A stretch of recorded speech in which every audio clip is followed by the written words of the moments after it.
The following takes place from 6 a.m. to 10 a.m. every weekday on SpiceFM.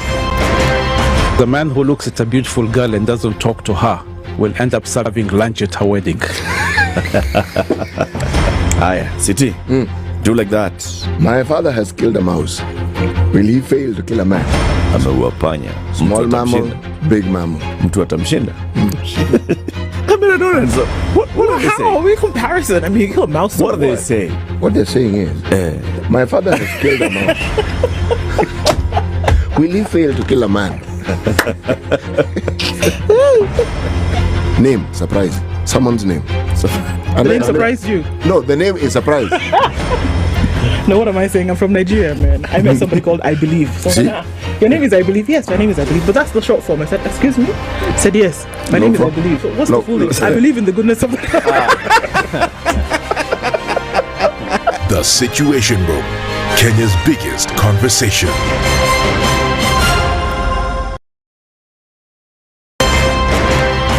It's critical that people pay taxes. But then taxation has to have a limit.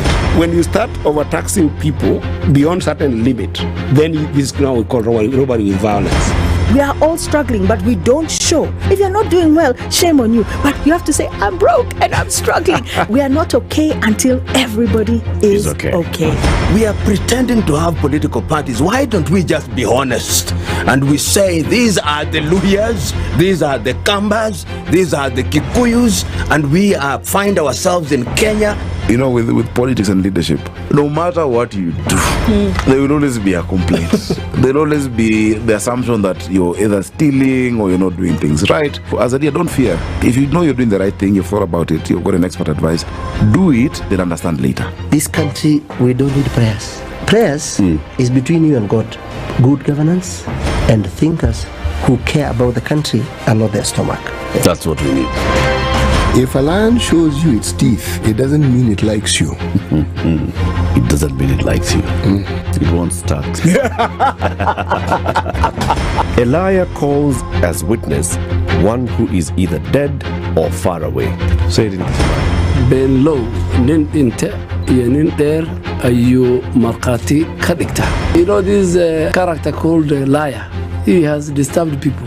So when you tell him who are your witnesses, he will take you to a place where it is difficult to verify. For someone like me who sweats a lot, I cannot survive there. Sweating is biblical. Good. And you must blame it on Adam, not me. Because Adam messed up and he was told, no, you fellow, you, by the sweat of your brow, thou shalt eat. The Situation Room, Kenya's biggest conversation.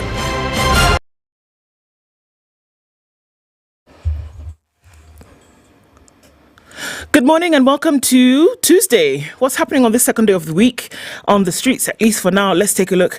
Outer Ring specifically is free and clear all the way from the junction coming off of North Airport Road. All the way to the Thika Superhighway, you'll find no traffic whatsoever. Kangunda Road looks good as well. And we're looking at absolutely nothing happening on the Thika Superhighway all the way into the city.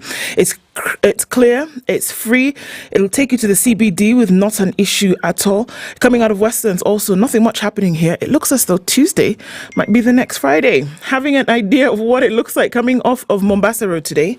Just a little bit of movement as you get towards the Nyeri Stadium roundabout. But coming in towards next gen, I think we'll be fine.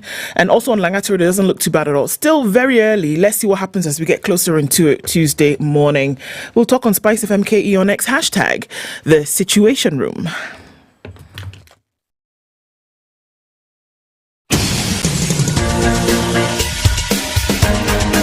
This is The Situation Room, the home of hard-hitting political commentary and penetrating insights about the state of the nation. This is a talk radio experience like no other. The Situation Room, a place for hard truths, debates, and elevated conversations. The Situation Room, witty, political, engaging, deep, controversial. In the room, we have C.T. Muga, researcher, academic, seasoned political observer, a fountain of wisdom in these politically uncertain times. Ndu Okoh, Nigerian by birth, Kenyan by choice, communications expert, Pan-Africanist, a truth seeker and believer in people power, and And Eric Latiff, agent provocateur, the man in the chair, seasoned journalist, news hound, a man who believes in punching up, not down. This is the Situation Room, the only way to start your day. Good morning to you at 9 minutes after 6 o'clock. Good morning and welcome to Kenya's biggest conversation on this Tuesday, the 27th of February. How are you doing? Getting into it on this day of the week. I assume that Monday came and went and the rains are coming down. Met says that in a couple of days or so, we're probably going to see quite some rain and it's going to last for well into the month of March. So watching out for that. April showers, or in this case, there'll be March showers. A couple of conversations lined up as we get into it this morning. Let's let you know what will be happening. Of men who meet with cattle. It's interesting. We saw a number of pictures yesterday. But let's start off with what's going to be happening today as we have some of these conversations, shall we? At 7 a.m., fiscal consolidation is something that has been a buzzword and we've been talking about it for some time in terms of what's happening with the economy, in terms of responsibility, on budgeting. And the Principal Secretary in the National Treasury, Dr. Kiptoo, will be with us at 7 a.m. and we'll be looking at this, the intricate balance between fiscal consolidation and economic growth. Let's have a chat about that at 7 o'clock. And then at 8 a.m., the EAC, it is a department in government, isn't it? And yet another principal secretary will be with us, and he's from the State Department for the EAC affairs, that being the East Africa community. Abdi Dubat will be with us, and we'll be talking about the pillars of the EACC, or rather of the EAC, and its impact on development. So that happens at 8 o'clock. And then finally, Al-Amin Kimathi, you know him, you've heard of him. He is an active citizen, and he's actually the thought lead at Utu Heritage and Human Rights Defenders. And he's a human rights defender. And we're talking about how citizens can exercise their sovereign power. That will be the conversation we'll be having at 9 o'clock. So quite some to have this morning, and we'll be getting into it as we get into it. And then we say good morning to one Eric Latiff. Look at you looking smashing in a striped maroon and white tie. Nime smash, eh?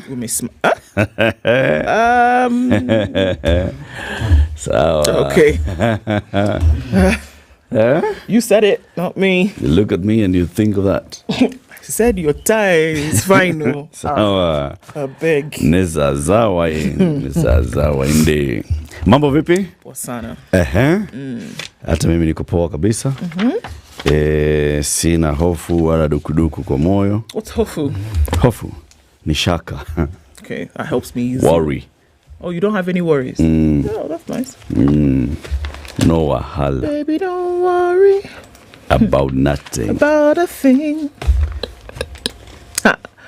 Cause every little thing is gonna be alright. Baby, don't worry about a thing. Cause every little thing is gonna be alright. I woke up this morning. Okay, sorry. Go on. In the land of the rising sun, something like that. And then this guy was so high. 3 little birds at my doorstep, singing sweet songs, a melody pure and sweet, saying, this is my message to you. 3 little birds. Yeah. In the morning he wakes up, he finds 3 little birds at his doorstep singing. Where? Are you there? By the time a guy is finding 3 birds singing at his doorstep, that guy, he's not here. Whoa! He ain't with us. Oh, yeah. Huyo ako mahali pengine, mahali ingine, special. Umesema what we'll be discussing? I did. CT is around, he's out there. Somewhere? Yeah. He's doing a couple of things and then he comes in. So as he does the couple of things and then he comes in, so you do the couple of things and then we do the nini? Usijali. Sindio? Fine. Tufanye ile kitu inaitwa nini? Weather forecast. The live stream is on SpiceFM KE on Facebook and on YouTube. If you're online, let us know where you're tuned in from at 6:15. Welcome to Tuesday. Let's take a look at the weather forecast shortly.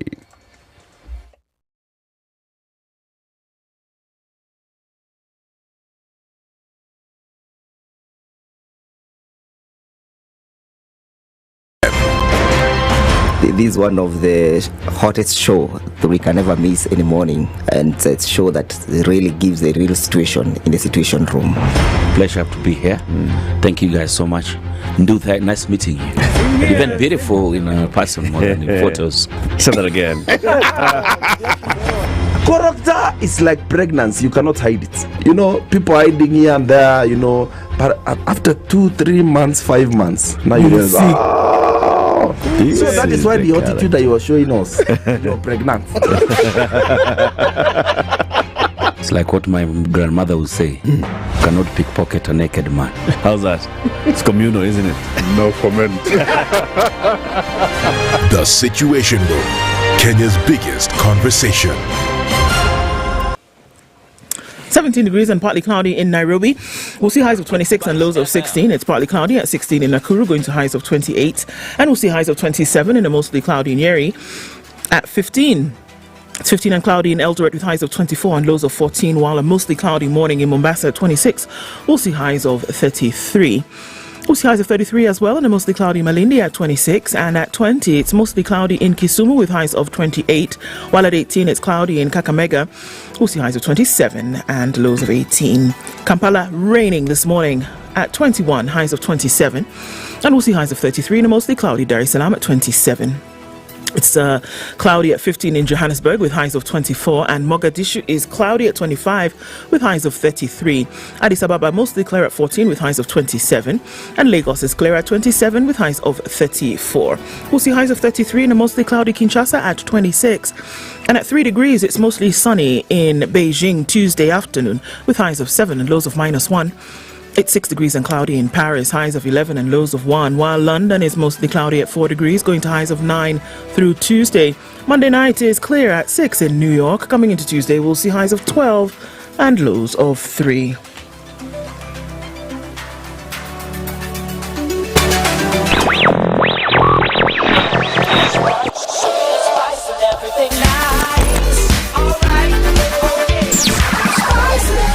Spice up your life.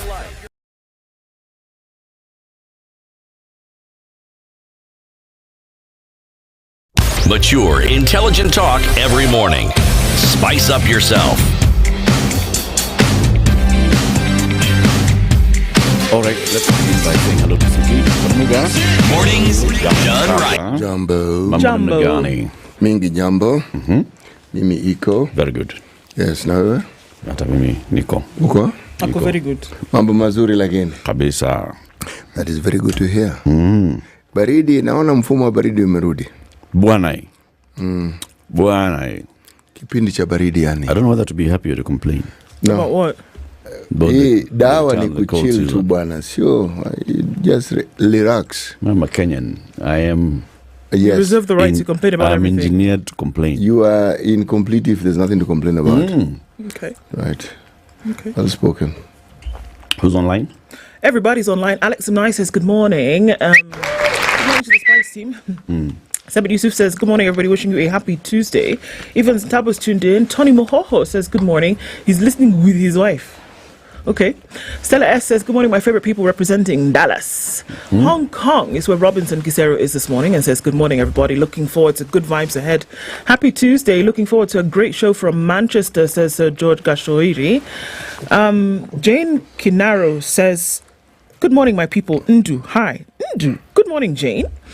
Monica Euler says, happy Tuesday, our trailblazers. Ottawa is warmer today. Today, we only wore 2 jackets and 3 T-shirts. Okay, fantastic. Starting to all come off, is it not? Good morning, my Spice engineers. Or Al Mansura Doha Tukundani, best trio ever, Asante Sana. Jeffrey Mogaka. This is Jeffrey Mogaka. I'm starting to see you. Good morning, Ndu City, Eric and Nyaboke. Getting you from Isibanya. Looking forward to a great interview. Nyaboke, Siku Ikubambe. Sawa. Okay. Georgia Koff says, my peeps, Eric CT Ndu, Ednah Yego, you guys made my day yesterday with the deputy government spokesman. Really? A job well done. Continue with the marvelous work. We are very proud. Asante Sana. Joe Mongai says, good morning. 2 sets of people who don't want Raila to leave for the AU. Mwananchi ya kawaida and Nyanza politicians. Tuko peke yetu. Allah. John Joe Kahato says, good morning, team. Did you ever send a friend to connect you to a lady? Huh? I'm so confused. One mic says, good morning, Situation Room. I must say the government spokesman was inadequately prepared. Okay. Dr. Venvik says, good morning, Wadal. Happy Handshake Day. It's a day for everything, isn't it? Well, happy Handshake Day to you. Shake somebody's hand, won't you? Or shake something. Robin Bogo says, good morning from Mombasa. Washington Okechi is also tuned in from Boston. Douglas Kibongo says, good morning, the lovely trio. Gerald Oliech says, good morning. Abito the lady says, as the Luo community, we are yet again to experience the loyalty and commitment of President Ruto in supporting our own. Peace above all else. Oh, okay. Washington Okechi, yes, we see you. And you're wondering, is he doing the thing? Well, it seems as though he's doing the thing. Maxwell Mukiri says, good morning, Team Spice, listening from Atlanta. I see you all joined Sijui Reggae. Huh? Yeah. Kennedy Wanjala says, good morning from Kilifi. Kilifi, leo niko na korosho. Siti anglete korosho asubuhi. No. Kennedy Wanjala is tuned in. Yamo says, good morning. Well, good morning, Yamo. Daniel Kuyoko says, wishing you a lovely day. Bonfason Songo says, good morning. And James Kamau says, getting you live from Forney in Texas. And Ketcha is watching from London, while Josiah is in Calgary. And Daniel Kibe says, good morning. Lamek Otieno says, good morning, plugged in. Long life to you all. Amen. Amen, amen, amen. Siti, Benin. We are still in the Republic of Benin, and we are looking at the proverbs from this wonderful country of Benin. If you're praying for a husband, is that what you had in mind? Is that the proverb? No, that's not the proverb. Okay. The proverb is many words do not fill a basket. Many words do not fill a basket. Even if you wake up very early in the morning, you still want to fill a basket. You keep yapping away. You can tell me all the wonderful things. Yes, talk. Basket. Empty. Ce n'est pas be filled.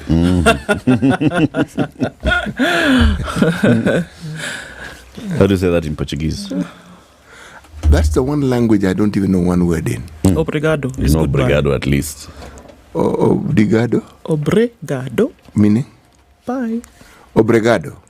Well, now you see, now I know obrigado. I did not know that's the language. Not even one word. Yes. Haya, hiyo ni mzuri. Tuangalie ma headlines. Wacha tuangalie headlines. Okay. On the front page of the Standard, the drugs disaster. Allah. Drugs. Data from government reveals the war against drug and alcohol abuse is far from over. The risk of youth getting trapped in addictions is more real than many have imagined. From the figures, the Deputy President ought to take From the figures, Deputy President ought to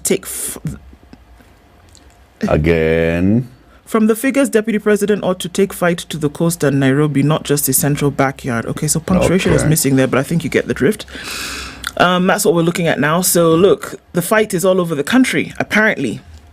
Hustlers raise new concerns over health scheme. Really? The non-salaried workers wonder what tool will be used to determine how much they need to contribute to the scheme. Okay. Why real estate bill is causing jitters, while Senator Alan Chesang says if enacted, the bill will keep fraudsters away from the industry. Lancia says it wants to devolve housing to counties through the back door and should be opposed. So people are not happy with many things. Excuse me? You heard me right. Alice Wahome is the CS for land and housing. She's a lawyer. She say this bill is going to devolve housing. Does she know that the Constitution has devolved housing? I'm not aware if she's aware. Housing devolved. Eco County. County, please. Yes, tafadhali. Some of the tickers this morning. Amadi wins round one, same thing, in case against gold diggers. Dealers, sorry. Round 2. Ding, ding, ding, ding, ding. Yes. Wash. Allah. Tag sparks anxiety. That's in the Financial Standard. Dividends put pressure on shilling. 10. Okay, yeah. That's on the front page of the Standard. That's what's happening in the Standard today. Budgeted graft is what we're looking at in the Daily Nation. That's on the front page. Scandal within the country. Already living beyond its means. Watchdog reports have continued to lay bare wanton wastage and brazen looting over the years as unscrupulous officials collude to inflate national and county budgets with monies earmarked to be stolen, enriching a few elites and burdening a majority of Kenyans with punitive taxes. 35 billion shillings, the amount paid to non-existent staffers. 5.7 billion lost annually to ghost workers. 1.4 billion amount paid in commitment fees on updrawn contracts from government. 1.5 billion amount by which salaries of state officers paid through the consolidated funds were inflated. Wololo, yeah. State moves to address woes of students applying for courses. Really? We want to know what that is. That happens to be on the back page of The Nation. We look at that. Tycoon Jaffa's firm loses 24-year pork grain handling monopoly. There's a picture of cattle with long horns, and before them stand three men. One of them is the president of Uganda, right? Yoweri Kaguta Museveni. To his right is the president of Kenya, Dr. William Ruto. To his left is the former prime minister of Kenya, Raila Odinga. They're having a chat, a little tete-a-tete in the bush. Among the cows. Among the cattle with the long horns. And then thereafter, there was another photo with President Ruto holding the bull by the horns. Someone had told him these things are not really said now. I'm going to check this thing out. Let me do imagery of what exactly I'm going to be doing. What I am here to do. What I'm here to do in this Uganda is holding the bull by the horns. Alrighty. The Business Daily. How Kenya deal with Gulf oil firms' inflated pump prices. Apparently, consumers in Kenya and neighboring countries paid billions of shillings in additional cost of petroleum products under the G2G. The G2G is not gangster to gangster. It's the government-to-government oil deal that inflated the price of fuel compared to the previous supply system on which it was modeled. The additional burden was introduced by increasing the premium charged by the oil importers compared to what was collected under the OTS, that's the open tender system. This is according to Auditor General Nancy Gadongo, who said in a review of the G2G structure. The new oil purchase deal started in March last year. The government said it would help ease the demand for the US dollar and ultimately stabilize the local currency. Higher. Tycoon loses port grain handling monopoly. You've seen that headline as well in the Nation. Respite for workers as shift deductions are deferred. Workers will breathe a sigh of relief after Health CS Susan Nakumicha said the start of the Social Health Insurance Fund deductions has been deferred to July. Why? Because, you know, Guy, we have realized, Guy, that we don't know how much you're going to deduct Guy's hustlers. Guy. So now we are going to do it from Guy. Wait. Right. Cabinet nod fails to unlock new power purchase deals. The Kenya Power is yet to sign new power purchase agreements with IPPs a year after the cabinet lifted a ban on new contracts.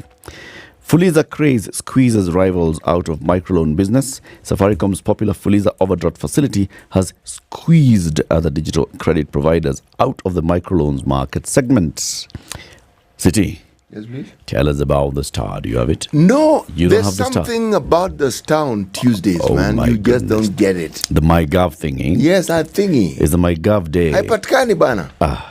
However, I have that. East African ile. Yes, I do. I do. The East African. Tanzania debt rises by 17%. Tanzania's debt? Yes. A parliamentary report shows that the national debt was at $34 billion by December 2023. Right. East African cost of transfer. The community happens to be one of the most expensive places to transfer money as an East African community. World Bank says the region is the most expensive in the world to send cash. Wow. Yani, ile pesa wanaweka juu, on top. Which region? This region of ours? This one of ours. Sending money, this is the most expensive region to send money? Yes. Jesus. And Dar es Salaam tops the list. Just in case you're thinking it's safe to get out of the water. Somali seeks post-ATMIS force. 10 months to the exit of ATMIS. Mogadishu has requested a smaller mission as successor of the African Union force to protect the people as the local army takes charge. Okay. Finally, EAC Acts. Chairman Salva Kiir and Secretary General Peter Muthuki in shuttle diplomacy in Rwanda, Burundi, DRC to ease tensions that threaten to tear the bloc apart. Those are the headlines in the East African. Yeah. Right. Yeah. Okay. The Business Daily has a feature today, Avocado, Kenya's green gold, and it's talking about the avocado industry in Kenya. Last year, avocado accounted for up to 17% of Kenya's horticultural exports, making Kenya one of the top producing avocado countries in the world. Kenya is now only competing with Mexico, Colombia, America. Those three. Everybody else, no competition for us, not at all. During a recent avocado stakeholders forum in Nairobi, many small-scale farmers shared experiences on how the avocado industry is opening many doors for them and exposing them to new markets, organized by the USAID Strategic Partnership Program and the Fresh Produce Consortium of Kenya. The meeting focused on discussing quality standards and compliance prerequisites in the avocado industry. Also, there's a story here that is in the Business Daily. The Treasury has admitted that crafty domestic suppliers are frustrating a government directive that public agencies procure at least 40% of their consumable products locally. This is hurting the creation of fresh employment opportunities for a growing skilled youthful population. In the latest disclosure, the National Treasury said the Buy Kenya, Build Kenya initiative, which was put in place nearly a decade ago, has failed to hit the target levels in public procurement. Why? Because local merchants are providing imported products once given contracts to procure for the government. So a guy goes, he says, the thing I'm getting, the tables and chairs, those are local, made hapa in Ngong Road. Chap goes to Turkey and brings furniture. Under the policy, which followed a presidential directive in 2015, at least 40% of supplies to state ministries, departments, and agencies should be sourced from local companies. Okay. Sourced from local companies. Manufacturers have, however, cried foul over the years, claiming that domestic suppliers usually present samples of local products during the tendering process, only to jump onto a flight to India and China to source for the same when they land 40 state deals.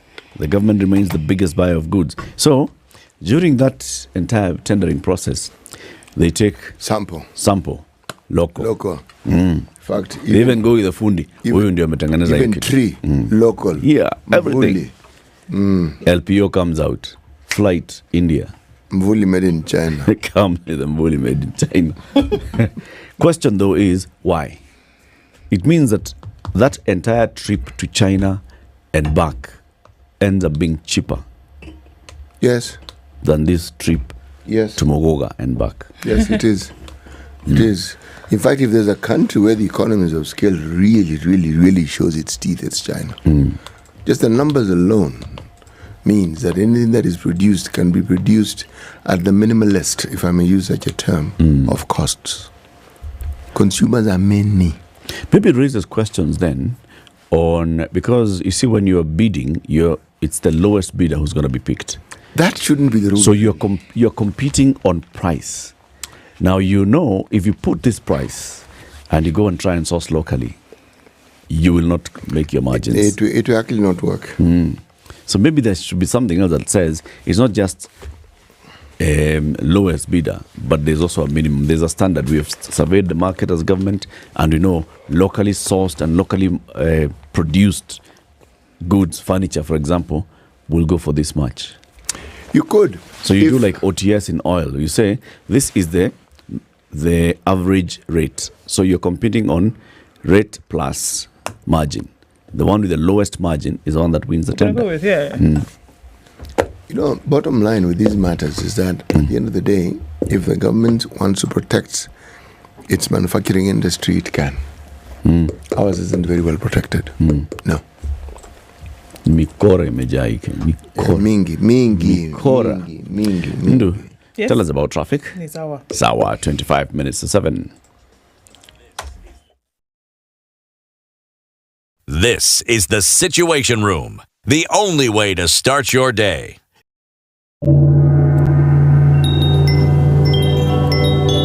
I've got a plan that makes me even more relaxed than a Buddhist monk in a luxury spa.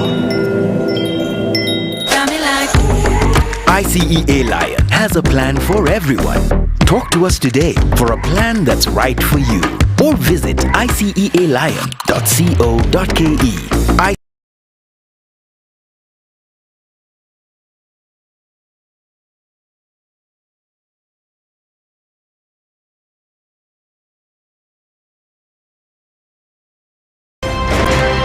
Thank you very much, Eric, and it's good to be at the Situation Room. Always a pleasure coming here. This is the most challenging interview panel in Kenya. You guys are very well informed, and as you can see, Charles today, very philosophical. To be poor in this country is the greatest sin you can commit, not just from a legal perspective, but from life generally. It is very, very skewed. We've just heard on the floor of parliament, just most recently, a leader within the ODM saying that sisi ni ng'ombe is a baba. Yeah. Which means that you are willing to be milked dry. Hapo. You cannot force me to believe. I'll give way. If it's land that I'm told to return to you, I will. Okay? Because the court has said so. But I'll continue saying, watu wamenirusha. All right, where are we at? 6:30 this morning. Let's take a look at the Thika Superhighway, where there it is. Traffic coming in from Survey hot through to the Pangani underpass and then out towards the CBD. When you get towards Wangari Maathai or out towards Murang'a Road, you'll be fine because then you can get into the city centre without an issue. Let's look further ahead on the Thika Superhighway. There is traffic coming in heavy through from Githurai. It's going to take you into town. If that's where you're going, you shouldn't have an issue after the Pangani underpass. If you're coming in from Westlands, yesterday we saw a mess that was coming in from Kabete. Not quite sure what was causing that, but it looks like today, if you've left now, you'll be fine. And if you're coming off of James Gishuru as well, you will be okay crossing over to Red Hill Link Road. Jogoro doesn't look too bad at all, except when you just pass the Makadara train station heading out towards the City Stadium. On Mombasa Road, you're also looking all right. You're going to get to Uhuru Highway out into the city. No qualms here at all. Not for now, at least. Let's see what's going on as we get into traffic hour later. SpiceFM, KE on X, hashtag The Situation Room. Mature, intelligent talk every morning. Spice up yourself.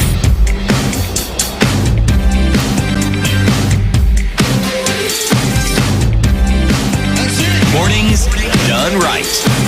94.4 Spice FM, Nairobi.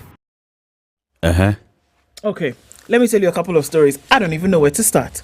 Start from the top. Okay, let me. Let's look at what's happening with the real estate bill that's causing jitters. It's on page 8 of the Standard. If the page can agree to open, it will be better. All right, here we go. CS Wahome wants, or rather asks Senate to reject the Real Estate Regulation Bill 2023.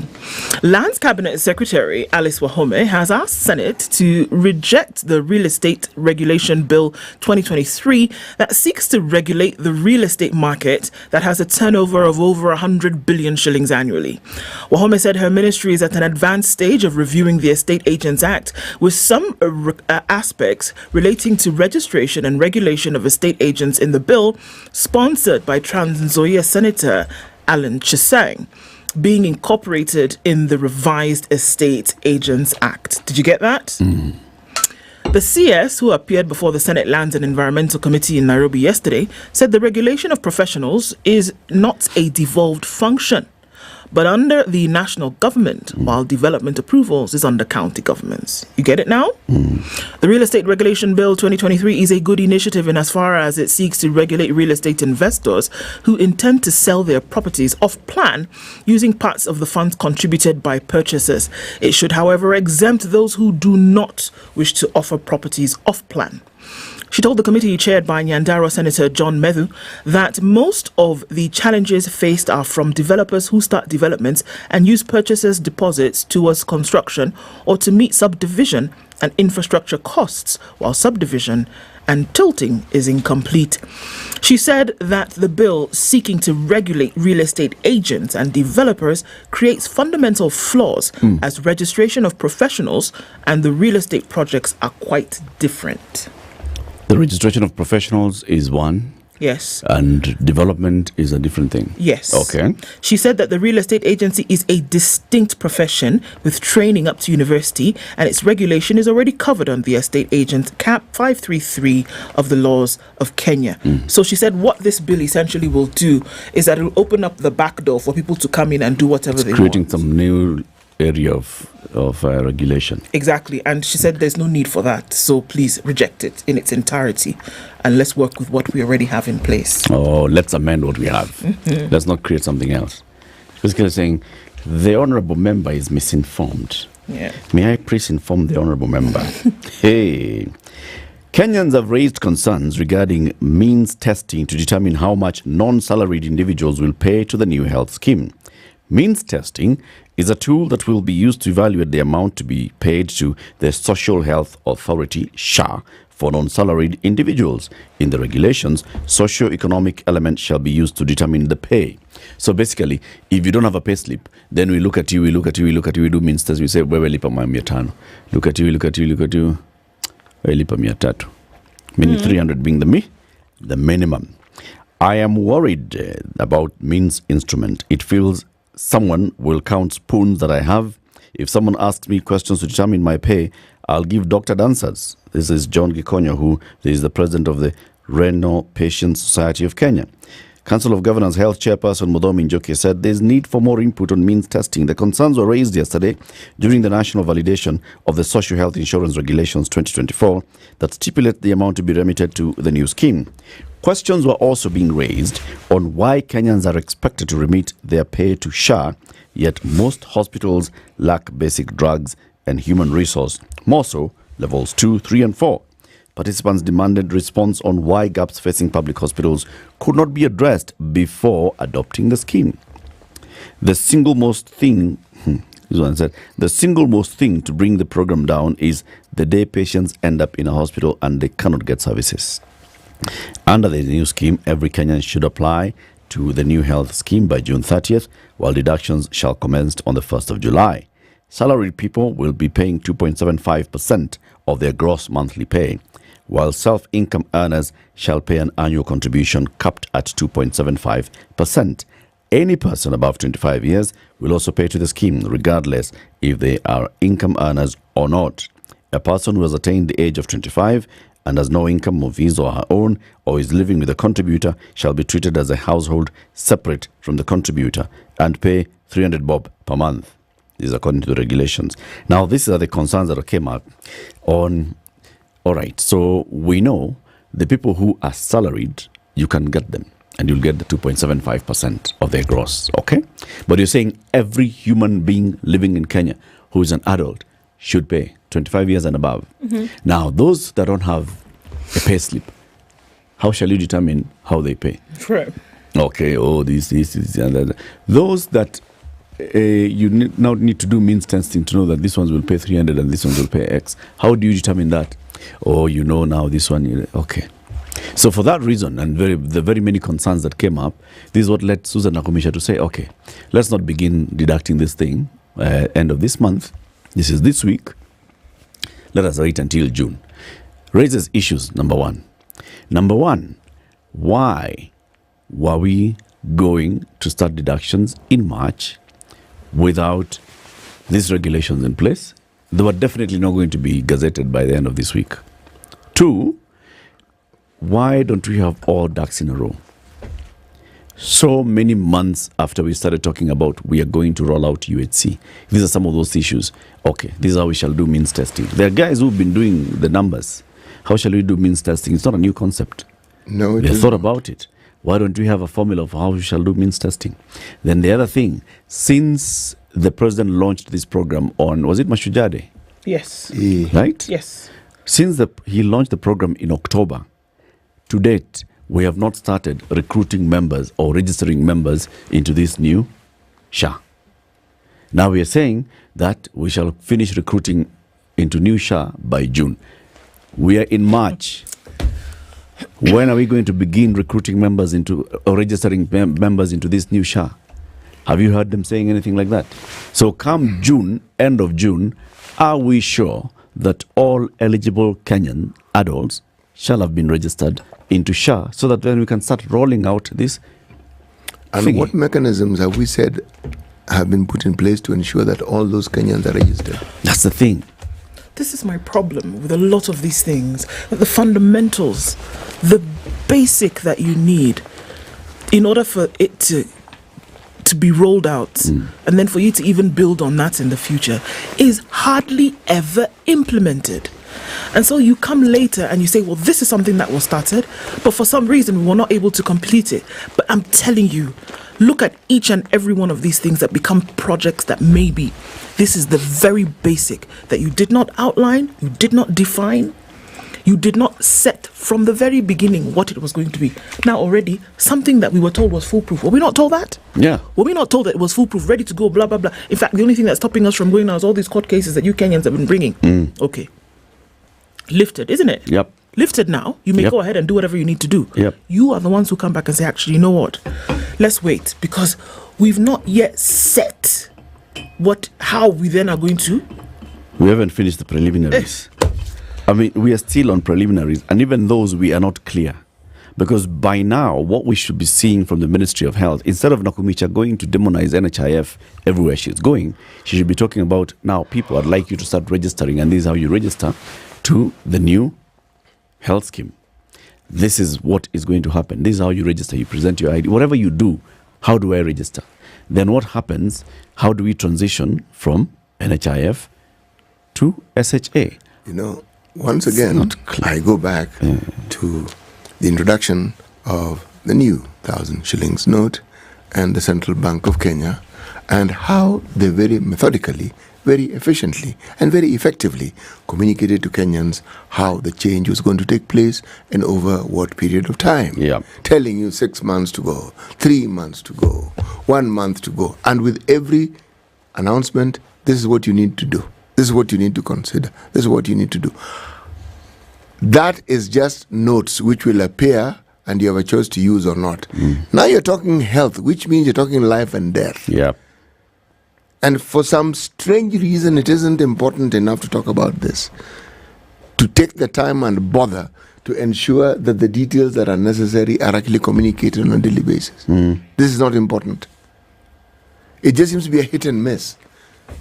Roadside declarations, a little chit-chat here, a little chit-chat there. But the seriousness that this thing requires is completely absent. And this is supposed to be an extremely serious project. It underpins the very, very health of this particular nation. So then you know what you do? You actually, you then give validation to the folks who went to court to stop it. Because you've essentially proven what they've said to be the case. In as much as they went to court because they felt that it was unconstitutional and you did not have public participation, etc., etc., one could go ahead and say, that's the point, that had you done the proper public participation, these matters of implementation would have come in at that point. You see? So you're validating their position. You're actually saying with your inaction and with your non-planning that the people who went to court to stop this thing actually were right. They knew exactly what, they were saying. When a CS has politicking government policy, essentially, you're playing Russian roulette with people's health. This is important. Everything that we've been told about it makes it sound very good and something that we need. But at this rate, you're not really even sure what you're going to get, are you? No. We don't know. The president, when he spoke, in fact, even when he was speaking in December, he was saying, Kwanzia January, the new universal health coverage will have rolled it out. Tuko ukienda kwa hospitali, unatibiwa, unaenda nyumbani. Yes. All right? Remember, the first scheme, the primary health program, is to be funded by taxpayer. Of course, it's not been budgeted for. So that comes up in the next budget. All right. The second scheme, the social health, Call it the component. SHIF, Social Health Insurance Fund, is the one now that is contributory. We do not know how people are going to contribute. You only know that, people who are salaried, kata mshahara, tuma kwa serikali. The rest... And Eric, why there's the problem is because this is your first port of call for any time you need to go to hospital. Yeah. That they've said very clearly, before you even go to the referral stage, anytime your contribution is essentially what is going to fund that first tier. Yeah. And here we are saying that you don't know how that contribution is going to come about. So what are you supposed to do? When you have that recurring headache, when you have that fever, you must go to hospital. It is your contribution that is going to pay on your card.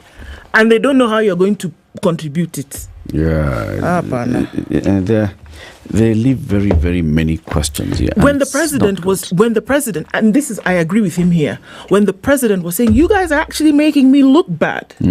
This is what he was talking about. We shout, we make noise, we say this, we say that, but then now implement the thing, you cannot. I agree with him on that point, man. But even him, why is he pushing on something that starts backwards? Right? I mean, President Ruto was a big proponent of the Big Four agenda. Big Four, one of them was universal health coverage. When he was campaigning, he said, UHC, we're going to roll it out immediately.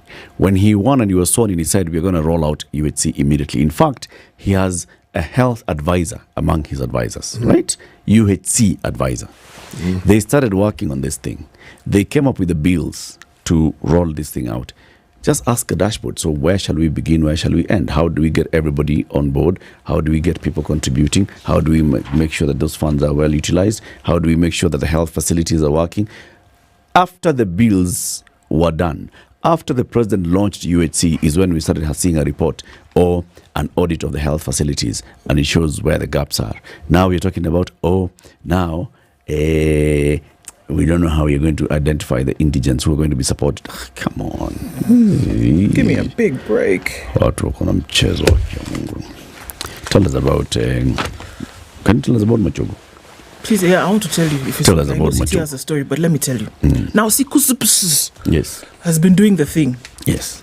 CEO Mary Wahome, Dr. Mary Wahome, came and told us, Agnes Wahome, that, you know what, we're going to extend the whatever. People have been sleeping at midnight, sleeping during the day, midnight, to try and log on to the system so that they can apply for courses in college and university. Exactly. Okay. All right. Now, the government has moved in to address the challenges thousands of Form 4 leavers are facing as they try to apply for courses in colleges and university. This comes a day after the nation highlighted the plight of those applying through the Kenya Universities and Colleges Central Placement Service. The portal was opened on the 7th of February. Okay? However, using e-citizen has been a nightmare and students have been burning the midnight oil to try and apply for the courses. But I have to step in here and say, you know what? In as much as that is the case, we've also seen several reports of students who say, even that on the platform itself, to try and see the courses that you can actually select is an issue. So eCitizen, in terms of its feedback, when you've made your payment, that is a problem. But also the placement portal, in terms of showing you what courses are available, also a problem. According to data from the Ministry of Education as of February 25th, some 121,391 who obtained a grade C plus and above in the 2023 Kenya Certificate of Secondary Education examination had applied for various courses. This accounts for 60% of the 199,000 who scored a mean grade of C plus. And above in the exams. Now, according to Education Cabinet Secretary Ezekiel Machogu, the Ministry of Education has taken note of the challenges and some students have faced in the ongoing application process. So that's what they've done. They've taken note. The CS said the ministry and other stakeholders in government are working together to ensure that the challenges are addressed and that all applicants are facilitated to apply for programs and at the institutions of their choice. So, a technical team comprising of representatives from relevant agencies has been put together to fast-track the application transaction. So now he has formed a task force. Yeah. A technical one. A technical working team. Yes. To work together to make sure that this thing works. Yeah. And address the challenges. That are. Agola says, since Friday, the server has been unavailable until today, this morning. Very frustrating. I was up today at 4 a.m. hoping to submit nothing. Imagine, it is now 6:54.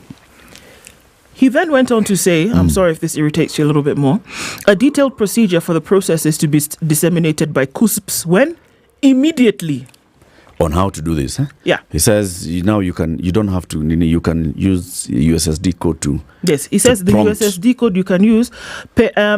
He says applicants whose payments are experiencing unusual delays to use the USSD code *222# to confirm their payments and or trigger validation. So once you do that, essentially what comes back to you is now go ahead. Right.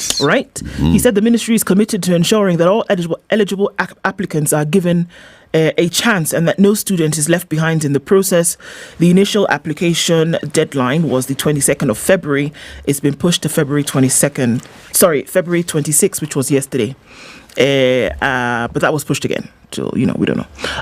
March 4th. Okay. Is the next day that they've been given to go ahead and get this done. March 4th is Monday next week. Yes, it is. All right. March 4th is Monday, and we're looking at today where, Agola is telling us, it's hard this morning. So, a couple more days to try and be able to do that. I don't know what's going to happen, but it doesn't look good at all. Yeah, now people start wondering, are we doing this to deliberately reduce number of applicants? Yeah, and essentially keep them out of university. What happens? And the question is, must you go through the portal in order to be placed? Yep. Yes, you do. There's that little detail, You have to go through the portal with your grades and your results in order to be placed in university. You can't just rock up to a public university and say, well, here I am. Here I am. Apply for me. I am applying. I passed. Yes. I am a KCP or whatever, KCSE exams, and I want to be a doctor. Yeah, no, please. Have you gone to KUSPs? KUSPs has to place you here. So don't worry. Tell KUSPs I'm here. No, you can't do that. Yeah, this is not pretty at all, unfortunately. It's unfortunate that is really frustrating like this. Yeah. And that this is how they have to, try and follow through with the application process, with this and the other. It's not good at all. It's not good at all. I know City didn't get the start today. There's a story, a very lovely and interesting story on page 3 of The Nation. Let me just read a bit of it for you. It's hard not to pity Maxine Kalute Geshinga. Her husband of 17 years, Mwema Geshinga, has had a series of medical problems starting from 2019 to date that have rendered him blind, unable to walk without support, and having dialysis 2 times a week. Within that period, she also lost both her biological parents. But in what she earned her widespread acclaim, she has put everything aside to attend to the father of her 3 children, aged 14, 10, and 7. The husband is in early 40s. His problems began with swollen feet that were later found to be as a result of high blood pressure. He later had a series of strokes. He lost sight in his right eye. He became diabetic. He contracted COVID in 2021.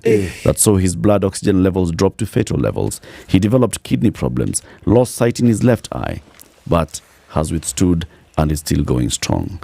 Maxine, his wife, is the one helping him navigate the world as a blind man and drives him to his daily dialysis appointments. Fast forward to a place where Maxine offered to her kidney for transplant. The husband said no. They went and actually tested, and her kidney was found to be 70% compatible to his. A rare thing.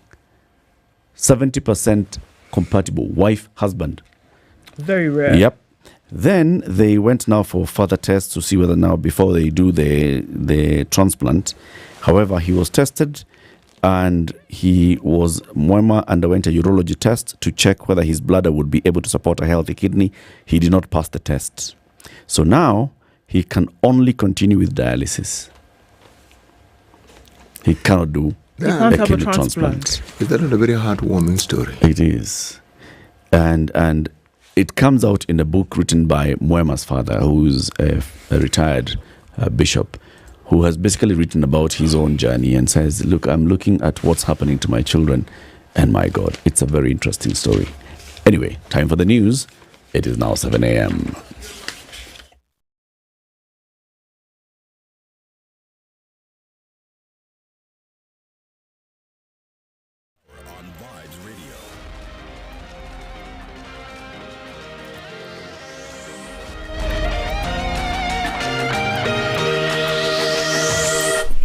Good morning. This is Newswire. I'm Dennis Aseto. Kapsaret Member of Parliament Oscar Sudi has now threatened to reveal the names of powerful people who are allegedly funding livestock theft in North Rift. Speaking in his constituency, Kapsaret, during the issuance of bursaries to locals, Sudi regretted the latest cases of attacks and killings, raising concerns over the state of the region's security. Wale wakora wanajiita waizi wa ng'ombe sio wale wanaiba huko chini. Kuna line up kutoka chini mpaka Nairobi, na hiyo line up tunaenda kukata. Na mimi nataka niwatangazie hawa wakora hapa na wasikie vizuri. Sasa imefika mahali ya kufanya the right thing. Rais alisema mambo ni matatu. Hiyo watu wakora kuanzia wale wanakunywa cidas, wanakunywa wapi huko Nairobi wakitumia pesa ya wizi, watoto watu wanauliwa, mama wenyewe anatoka kwa nyumba yake, amewacha mtoto ajue ameenda wapi, mara wanaua mwalimu, mara wanaua nane. Hiyo lineup lazima tukate. His statement has been supported by Committee Member of Parliament Ednah Barasa. How powerful are these bandits? If they are powerful the way we are seeing the main people, pengine sasa tuwachukue, tuwapatie bunduki, waingie kwa jeshi la Kenya, waende huko Boni Forest, wapambane na Al-Shabaab. Waende huko Somalia, kwa mpaka ya Kenya na Somalia, wapambane wale wakora ambao wako sehemu hiyo. Kwa sababu hatuwezi kuwa ati kila wakati watu wameuawa na bandits, watu wameuawa na wakora. Hiyo lazima tukomeshe katika nchi ya Kenya hii. Sudi has warned that he will name and shame the powerful people who are sponsoring banditry in the region. And more than 40,000 students in West Pokot County have benefited from the 600 million shillings bursary program that will see each high school student get 20,000 shillings while university students will get 10,000 shillings each. Speaking in Chawayat Boys High School during the launch of the exercise, West Pokot Governor Simon Kachapin said his main goal is to improve education standards in the county. Kama wale auditors hawatafanya kazi yao, I'll be the chief auditor, personally myself. Hatutaki pesa yetu tunachinyima alafu isifanye ile kazi inafanyika. Mimi tunafanya kazi na county assembly vizuri, na kama kuna makosa tunasema our oversight hata departments ambayo sisi tunasimamia, ili Kenya yetu management ya resources iwe sawa sawa. Kachapin has condemned the government for allegedly issuing preferential allocation of funds to high school students. Let's balance all counties in Kenya. I've seen a scenario whereby pesa mingi inaenda sehemu fulani. Anastaki kusema ile mashule mimi nimeelewa ile pesa inaenda mingi. Nitaenda ongea na ndugu zangu huko juu kwa sababu ndatambua. I know how some schools are given millions of money in expense of others. We are all taxpayers. Parents in West Pokot County have welcomed the efforts of the governor even as they urged head teachers not to send students home due to school fees. Walimu wetu principals ni kuwapongeza tu, mtie bidii watoto wetu wasome vizuri, alafu msiwatume nyumbani tafadhali. Njaa ni mingi sana katika area zetu, mahindi haikuiva. Muangalie yule mzazi ako chini.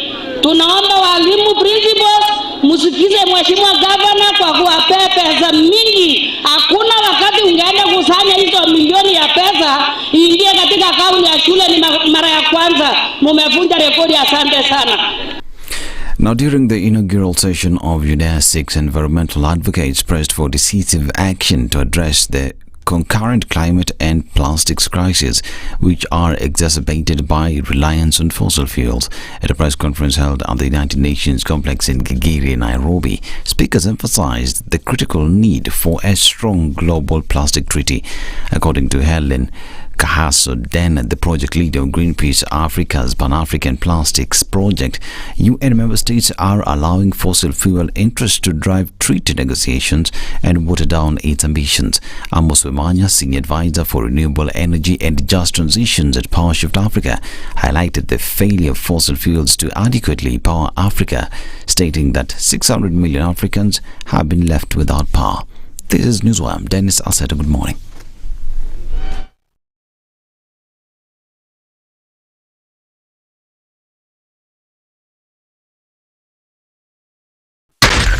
SpiceFM, Nakuru. All right, what does it look like this morning on Nairobi streets? We're coming in from the Thika Superhighway about half hour ago, and we saw that was pretty busy as you get into the CBD this morning, and it's still doing that thing. I think now that it's built up quite some, well beyond the junction going towards Outer Ring or coming in from Outer Ring this morning. So that's pretty heavy. It's also quite heavy coming off of Kiambu Road, happens right around this hour, as well as coming off of Limuru Road. Heavy traffic then into the CBD. Okay, this is Ngong Road coming in from Naivasha Road at the junction. Some of that going towards Riara Road and then out down through the CBD. Okay, that's heavy as well. And Langata Road, let's look at what's happening there today. Not so bad, actually, as you come out then towards the Nyeri Stadium roundabout. If you're coming off of Jogo Road, that's busy. If you're coming off Kangunda Road, it's also starting to build up quite some. And then Manyanja Road crossing over to Outer Ring and then touching a little bit on Lunga Lunga. Very, very busy this morning. And we're getting into traffic hour. It seems a little bit early today. We'll see what happens as we get to it. Let's talk on SpiceFM KE on X, hashtag the Situation Room.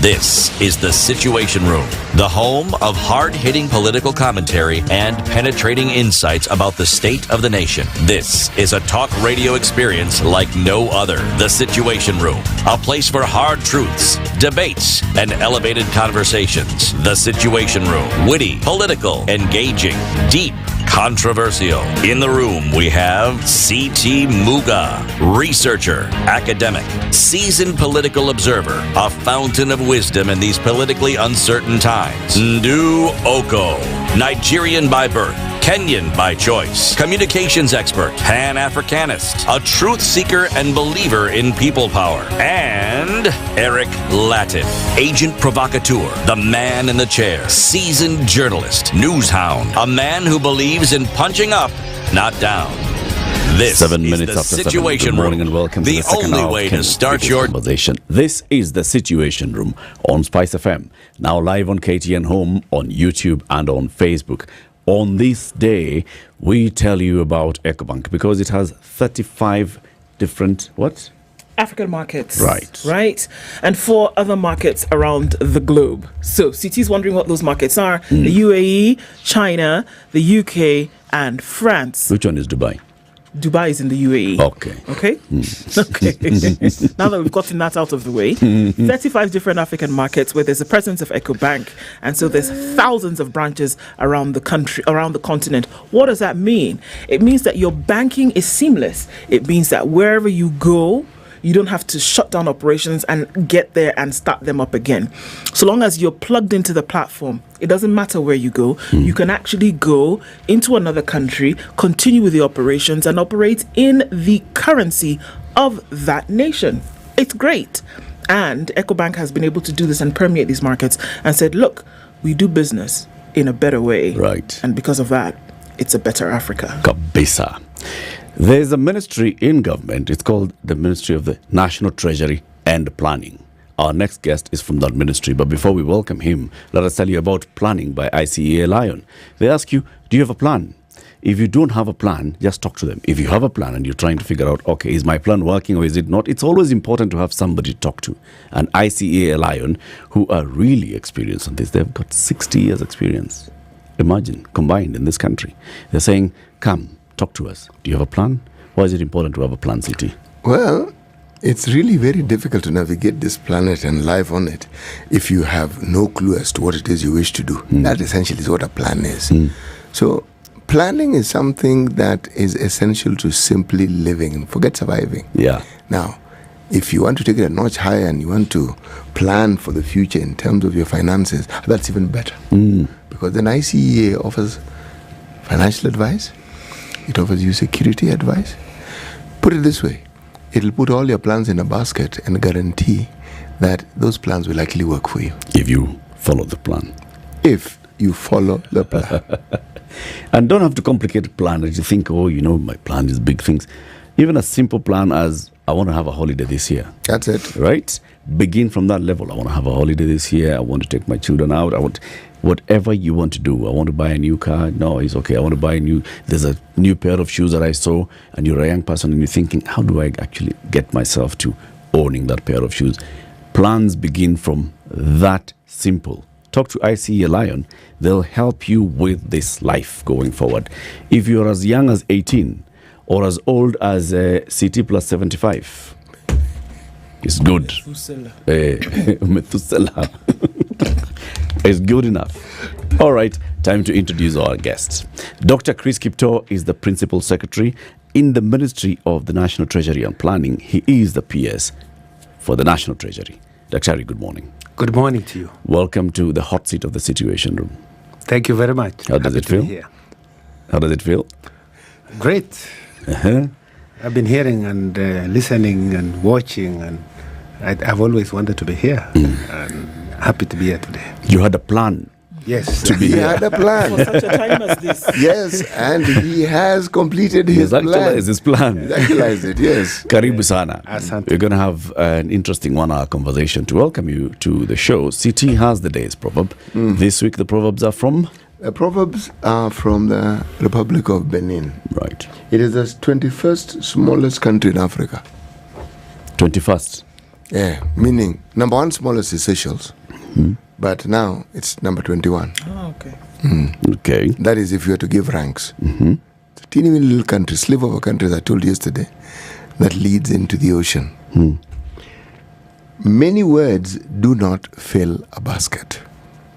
Many words do not fill a basket. No, they don't.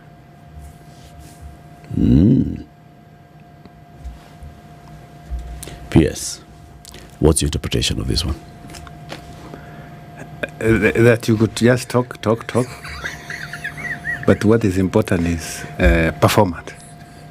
That's how I interpret. Actions will fill the basket. Actions speak louder than fill the words. basket to overflowing. Yes. Words, nothing. Well, you might as well just get a hair dryer to blow air through it. Oh, wow. Same effect. They say in Kenya kupiga mdomo. Yes, ndio hivyo. Piga mdomo tu. Yes, unaongea tu. Porojo. Bila anything. PS, you've been a PS for many years in government. You've served as PS for trade, for environment. You've acted as PS when others were not in office.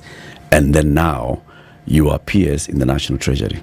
How do you compare the current posting to the previous ones?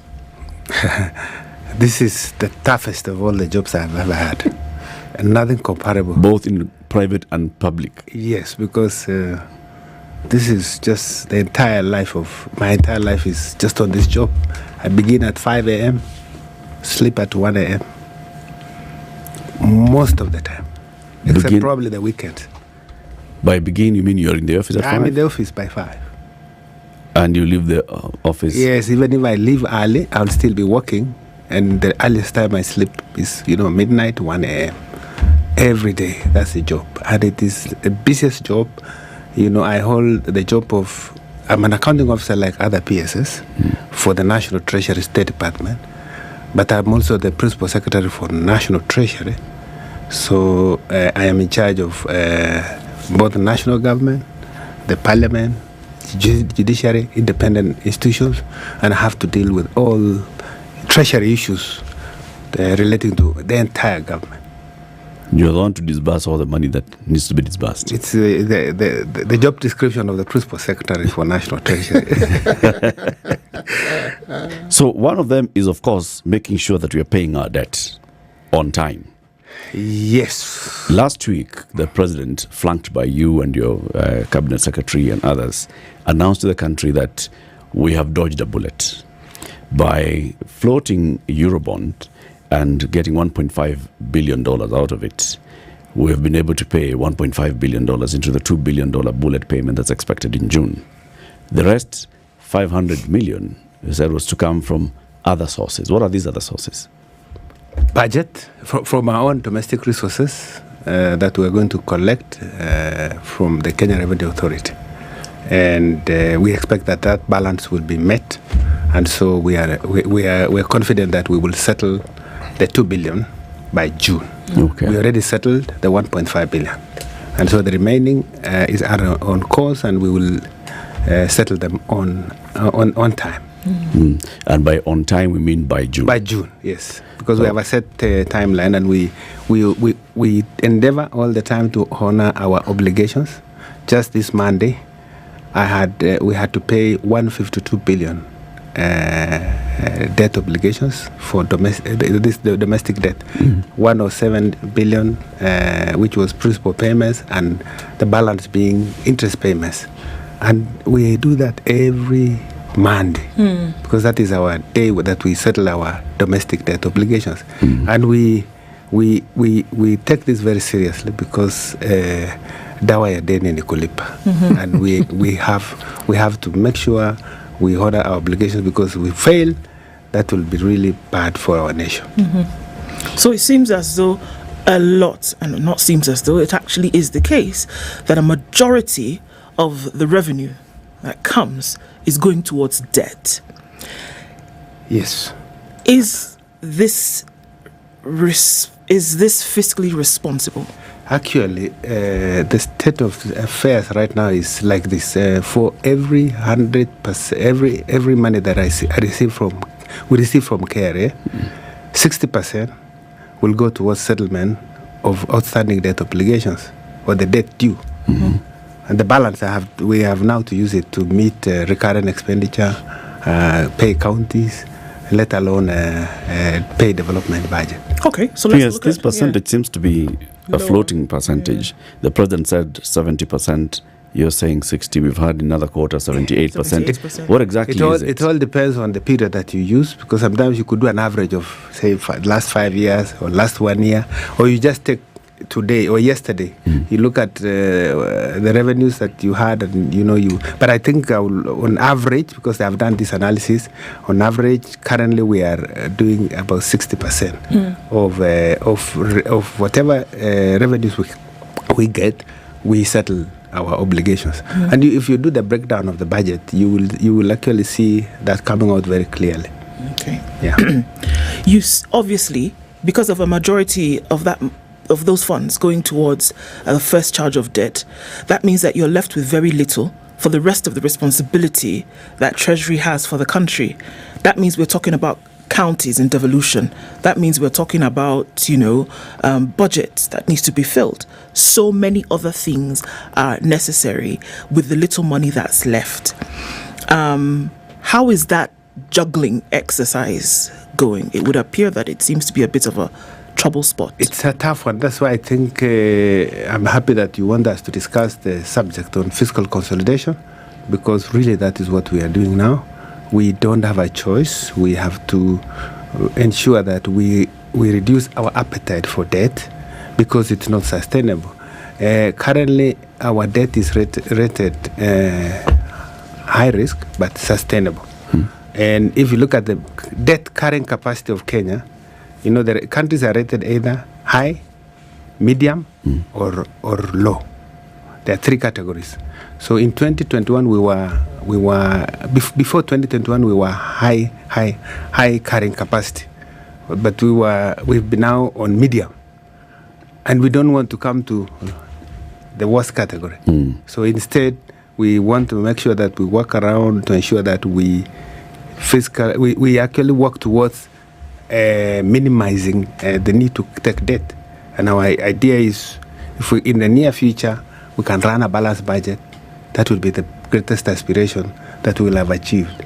We are looking at moving from, I think 2018, 2019, our budget deficit as percent of GDP was around 7.1.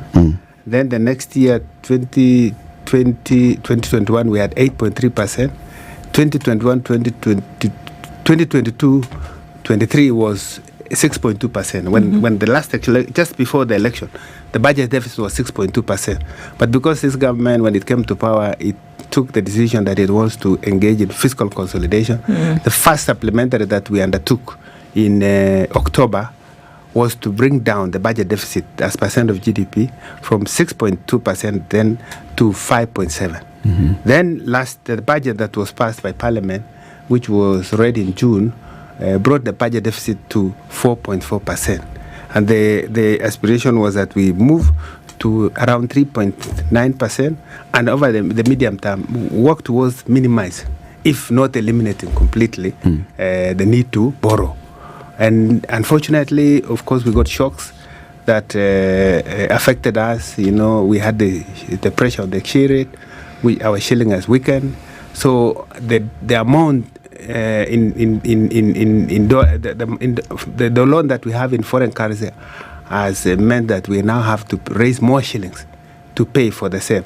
And so we went for supplementary this year, last year actually in October, to correct for the fact that the expenditures had risen by about 148 purely because of changes in exchange rate and interest rate movements. That is why the budget deficit now moved from 4.4% to 5.5% of GDP. It's only on account of the forex fluctuation. Yeah, only on account of that, because we wanted to still maintain the target that we had set. So it moved by 1.1% purely because of exchange rate and interest rate movements. Now we are coming back in the next 1 month to another supplementary that aims to bring it down from 5.5% of GDP to 4.7% of GDP. And then you've seen that in the budget policy statement that we have now, we are moving back to 4.4% of GDP. And next year we want to be at 3.9% of GDP. The whole idea is to try and really minimize. Because I think taking more debt means in a few years, instead of 60%, we're talking about 70, 80, and it is not going to be sustainable at all. Okay. So we really need to take that bold decision. And I think the debate is around how do you finance a budget? There are two ways. If you can finance a budget through revenues that you raise, if they are sufficient to cover the budget, then you don't need to borrow. But now, because we always are short of the revenues, then we have to borrow. So the balance is revenue, debt, and also expenditure. There is room also, instead of just focusing on raising expenditure, we also work on rationalizing the expenditure. It's not just revenue raising measures. It's also about expenditure, because I believe there is scope to still rationalize our expenditure and ensure that we have efficient expenditure. And I think this is the big debate that we have.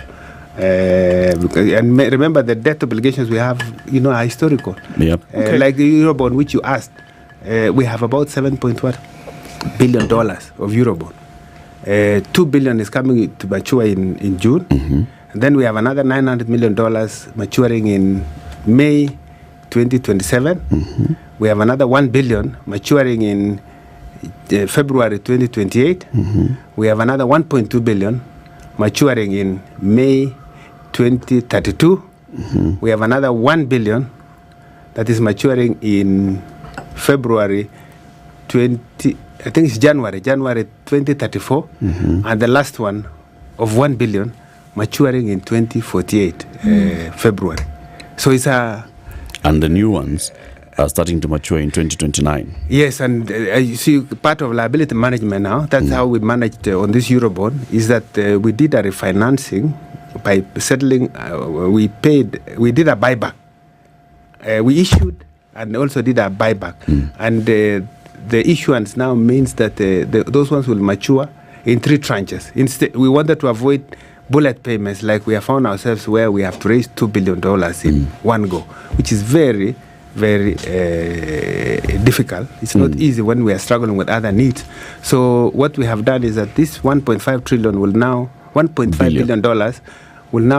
mature in 3 tranches, 2029, 2030, 2031. And those are the times that we don't have maturing Eurobond, as I have already indicated. I want to ask, I just want to ask, in this particular Eurobond that we are paying now, the $2 billion, the 2014 one. So when we went to the market in 2014 and got $2 billion, that's 200 billion Kenya shillings. Have you taken some time at the National Treasury to look where the money was spent? Or even if you look at the totality of the $7 billion Eurobond that we have borrowed so far in the last 10 years, can you tell us where the money has gone? Yeah. Is there a direct allocation and you say out of the 2 billion shillings, 200 billion shillings went into this particular project? It is money is fungible. So when you get money, it all has to do with the fact that you are working within a year. So if you need to reflect now within the year, how did you use all the monies that you got? And I think I will want to look at it. The only thing I can say is that whatever was borrowed was within budget at that time. And so one has to see, I think these are the big question always around, how do we utilize the resources that we have? So in this particular case, the $2 billion in 2014, what particular project had it been budgeted for, and was it utilized for those projects? My understanding is that it was part of the budget deficit. So it was supposed to be borrowed to meet the funding at that time for the budget. I don't have the specific details on exactly why they went to borrow at that time. Perhaps maybe when you call me next time, I can come with some answers. But I know, just like now, we have a budget deficit that Parliament has approved, and we have a debt management strategy that we use that makes us to decide how do we borrow. Do we borrow externally or locally? But when we borrow, it is to meet the requirements of the budget. And mostly, it's development budget. So, bearing in mind that it's development, so budget is approved by Parliament. And then there's an Appropriations Act that is assented to by President after going through Parliament. In the appropriations, every shilling is put into a specific vote. Yes. There is the recurrent, it goes into salaries and others. Yes. And then there's the development. And the deficit should go to development. When you borrow, rather, loans should go to development. Not necessarily. It is just that you have a budget, like now of, in this financial year, in this supplementary, we are saying our budget expenditure is 3.9 trillion. Our revenues are projected to be 3 trillion. So we have a budget deficit of about 881 billion shillings. Yes. Now we raise those resources, and once we have the 881 plus what we are raising from revenue from KRA of 3 trillion, then that is now appropriated accordingly. So you're saying... So you don't borrow to say, I want to borrow this, for development, for this, unless you are specific. Like, for instance, we issue infrastructure bonds. Those are earmarked now for specific infrastructure projects that are identified by ministries. But otherwise, we just need to, because you cannot raise all the revenues, you go to the market, you borrow, and you can borrow through domestic sources, or you borrow through external sources. External sources could be bilateral, it could be multilateral, or it could be commercial. All this, when you get the money, you use it as appropriated by Parliament. So it's possible that the Eurobond was used to pay salaries and to pay operations of government. It is possible, but most of the time you want to use ordinary revenues to settle issues such as the salaries that come in, because they become fast charged. So when we give it priority from our revenues, just like debt, we use a lot of the time monies that we get from our revenues to settle our debt. Okay. So most likely then, if that's not the most likely scenario, then the second most likely scenario is that the 2 billion shillings or the 7 billion shillings Eurobonds borrowed so far have gone to development. A majority of that money has gone to development. It is a matter to confirm, but all I know is that money that you borrow could go to finance development projects. It could also finance recurrent expenditure. But P.S., I know you have not been in that ministry for long, but there are those who work under you who've been in the ministry for long. From what your interactions with them, when money comes and it's 7 billion shillings, this is close to $1 trillion shillings, $7 billion. Yes, $1 trillion shillings. This is $1 trillion, Bob. Yes. This trillion shillings over the 10 years, what project can we say, because of going to the market for expensive commercial debt, we built this dam, this road, we connected these people to electricity. Is it it is possible to show, I believe, because there are many development projects that have been done over that 10 years. I think the only thing is that I don't have the facts with me today to say this amount, 2 billion that was borrowed in 2014 went to this particular cause. I will need to check the history and see how that was expended. At least I can answer for the current situation because I think I have facts around how we are using the resources we get. I've always been puzzled. What is it that...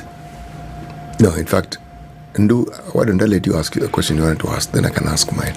Well, no, I think it was all along the lines, because when we're talking about fiscal consolidation here, I mean, we don't know even a quarter, even a tenth of what the folks at Treasury, the planners, the experts in their right, who come together to do a lot of these things, surely they must know that the situation in which Kenya is today is not a good one. But here we are also admitting that moving into the future, there will be constant borrowing to be able to meet budget deficits, and it is not healthy at all. But in order to get out of it, isn't it absolutely necessary that we should be able to know over the last 10 years, over the last 15 years, the money that is being paid today, this is what it was used for, and we can see the physical manifestation of what it was borrowed for. Because what it does is that it puts the country in a precarious situation. You admittedly said a few minutes before that you have very little left to then be able to do all the other things that you must do. And here we are saying, whether we like to admit it or not, that there's a chunk of money being paid ever so often that we cannot put a finger on in terms of where it went in the first place. I think it would be unfair to say you can't put a finger on, because these monies are appropriated by Parliament and there is a vote for every expenditure. So one has to see how the money was expended by every accounting entity. Bwana Piers, if 100 billion shillings was spent in Kenya today, 100 billion on a project, we would see it. We would feel it. If 1 trillion shillings has been spent over the years, it wouldn't be too difficult to be able to find it. No, I think those can be available. Those can be availed. The only thing I was saying is that I didn't come with the list of projects here. I remember 10 years is a long time. I wouldn't be able to get, but definitely that can be. I think what is important is to say, was there value for money in the projects or programs that we expended that money on? I think that is a valid question to ask. And part of it is answered by the Auditor General report. You will see, because all these accounts are audited, and you will see areas, some have clean reports, some have qualified reports. But clearly, for me, prudence is important. And this is what the folks at National Treasury, I can tell you, we're very competent staff, and we always apply our minds. Remember, budget making is not just about us. We come up with it's a public participation process. We go through a process, and then Parliament is the one that appropriates. Once Parliament appropriates, we live within what Parliament has approved or has appropriated. So in this case, what I am telling most Kenyans is that it's time to focus on two aspects that are important in our development: revenue-raising measures and expenditure rationalization, to try and work on both fronts to minimize the need to borrow. Siti, you want to ask your question, and then we take a break, and then you'll repeat it, so it's clear. It's a multi-layered question, as my questions tend to be. Let me preamble it with a statement. You know, the focus on the amounts of money and what it was spent on is pertinent because development spurs growth. And when you have economic growth, it is assumed theoretically that the supply of money within the economy will increase, the vortex will increase, and development will be spurred. So the question of whether we actually see that, as you say correctly, that is something that is subject to debate. That's phase one. Phase two of my question, I've always wondered, what determines who we borrow from and how we borrow? Whether we go to a commercial bank to borrow, whether we go to one of these multilateral lenders, whether we borrow in the shilling, and why it is we cannot fix, even if it's the dollar, why we can't say we're going to borrow the dollar, but we're going to borrow at 150 and it can't go beyond 150. Anyway, we can now go on to the break. Okay, let's take a break. When we come back, PS, you'll respond to those questions. Dr. Chris Kiptoo is the Principal Secretary at the National Treasury. He's a man who, admittedly, by his own words, has a very difficult job. Long days trying to make sure that the country stays afloat and that there's development coming in, that people are able to make money so the government can raise revenue, so that the government can operate, so that it can create a conducive environment for people to be able to make more money. It's a tough one. We'll be back shortly at 25 minutes to 8. Good morning. This is the Situation Room, the only way to start your day. Looking for your favorite KTN station and just can't seem to find it? Well, you can watch all KTN channels on Pang. From the latest bulletins on KTN News Channel 5X0, heartwarming stories on KTN Home Channel 104, insightful agricultural content on KTN Farmers Channel 176, to the best of entertainment on KTN Burudani Channel 170. We have it all. Grab your remote, tune in to Pang, and enjoy the variety of content we've prepared for your enjoyment.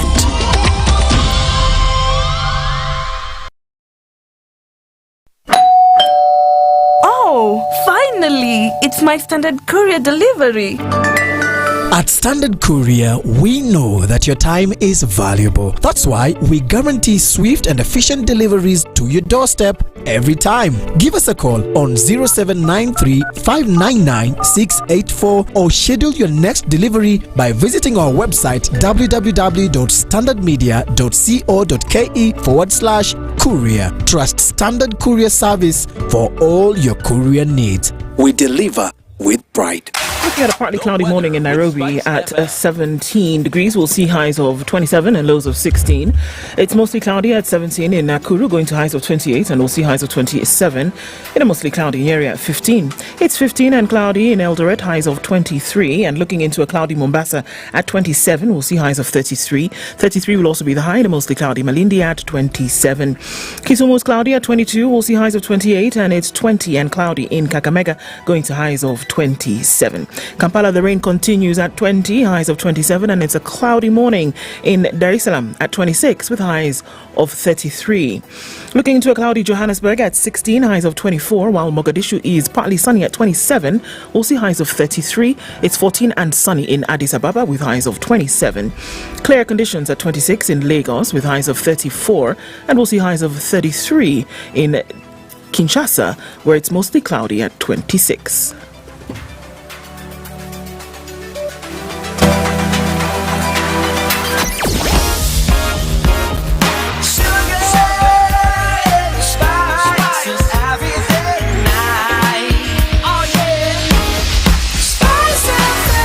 Spice up your life. It's busy coming into the city, touching on Outer Ring, and that's coming in heavy from Kangunda Road today. Manyanja Road is also doing that craziness. And we're just going to keep an eye on things as you come into the city. Juja Road also, as you get towards the CBD, is heavy. Look at the Thika Superhighway. Traffic is tailing back all the way beyond Garden City. And it's trying to find its way in from Mwiki as well, touching on the Thika Superhighway and then coming into the city. It's going to be one for a while. The service lanes are not doing too poorly. You might want to think about using them to get into the city quicker. Kiambu Road is busy, as is Limuru Road. All around the city, we're in traffic hour. Let's see what happens as we get out of it. But for now, that's where we are. Let's talk just in case. SpiceFM KE on X. # The Situation Room. Mature, intelligent talk every morning. Spice up yourself.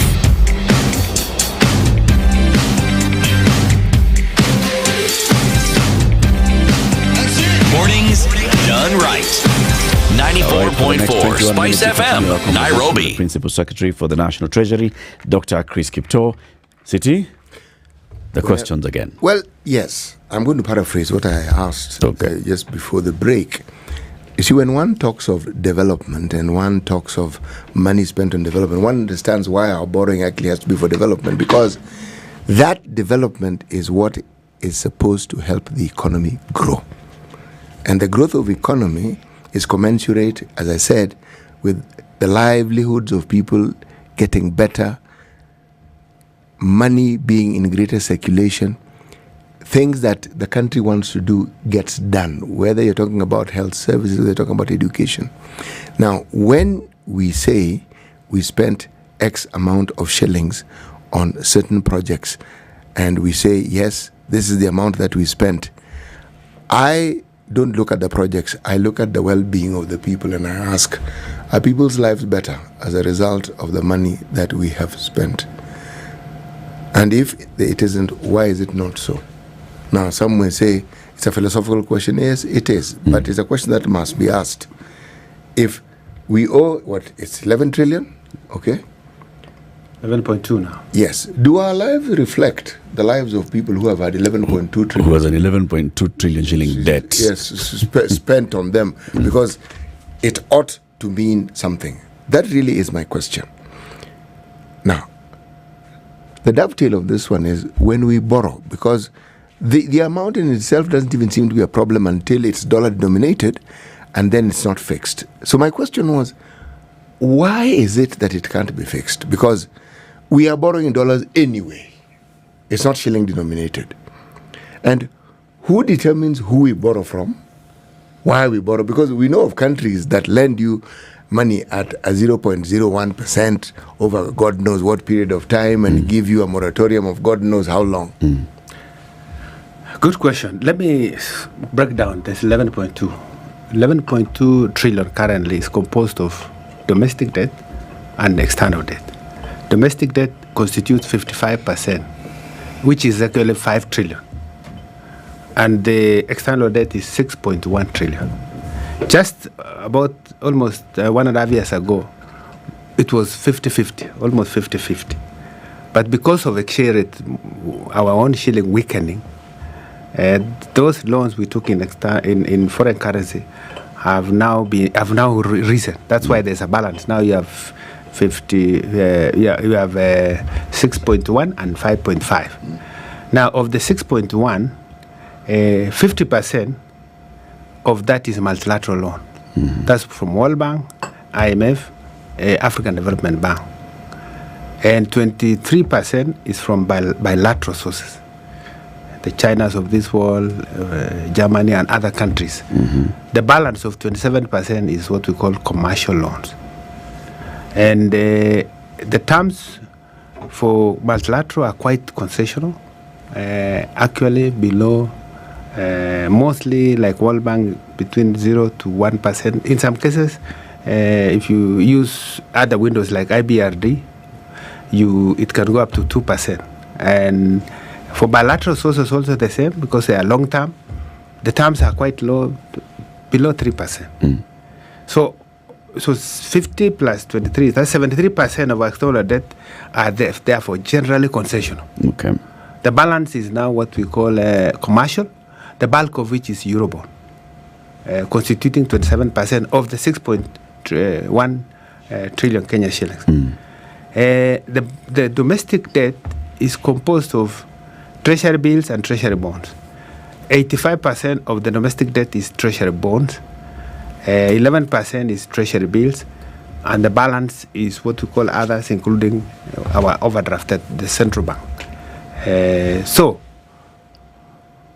what determines how the borrowing? As long as Parliament approves borrowing, Treasury is required to come up with a debt management strategy, what we call MDTRS, medium-term debt strategy. And in this strategy, what we try to do is we try to minimize cost of borrowing and to also minimize refinancing cost. Remember, when debt is due, either you pay or you refinance. Like every Thursday, last week, for instance, I'll give an example. We had gone to the market. We floated at 24 billion issuance.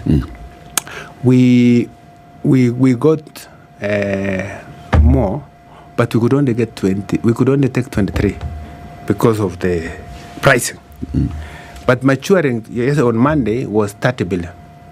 So what happened? We were to pay 30. We only took 23. So 7 billion is what we could not raise. So what happens? You use the exchequer to pay. That's what we call refinancing. If you don't have sufficient money, then you could find yourself in a situation where you may not be able to meet your outstanding obligations. So the debt strategy, therefore, is looking at how to balance the risks around and making sure you go low on cost. So the strategy is, if you do domestic borrow, go long term, use treasury bonds. If we are doing external, we are using concessional. And especially now that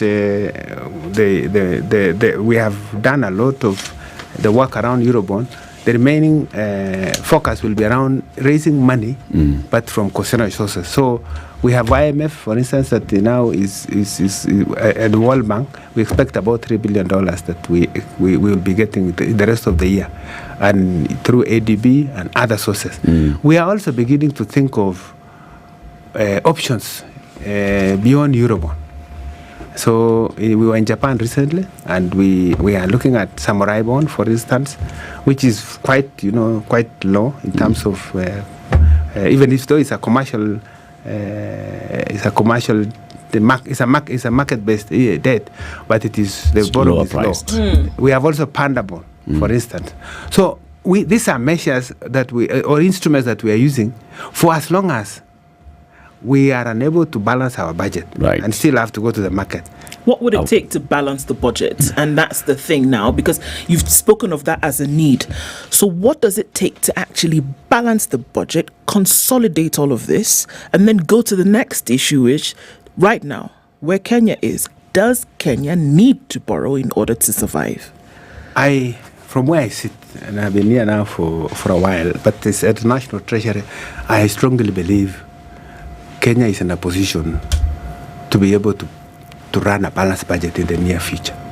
And it will require a lot of sacrifices for us to make. First, we need to all raise the revenues that we need for our expenditure. And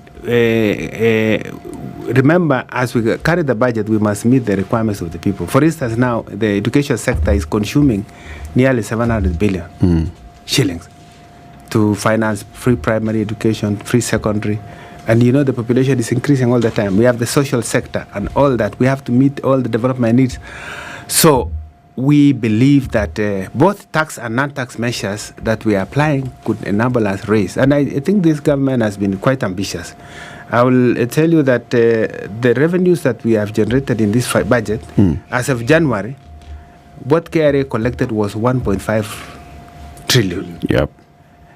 And that is 14.4% increase in the revenue compared to 9.8% the previous year.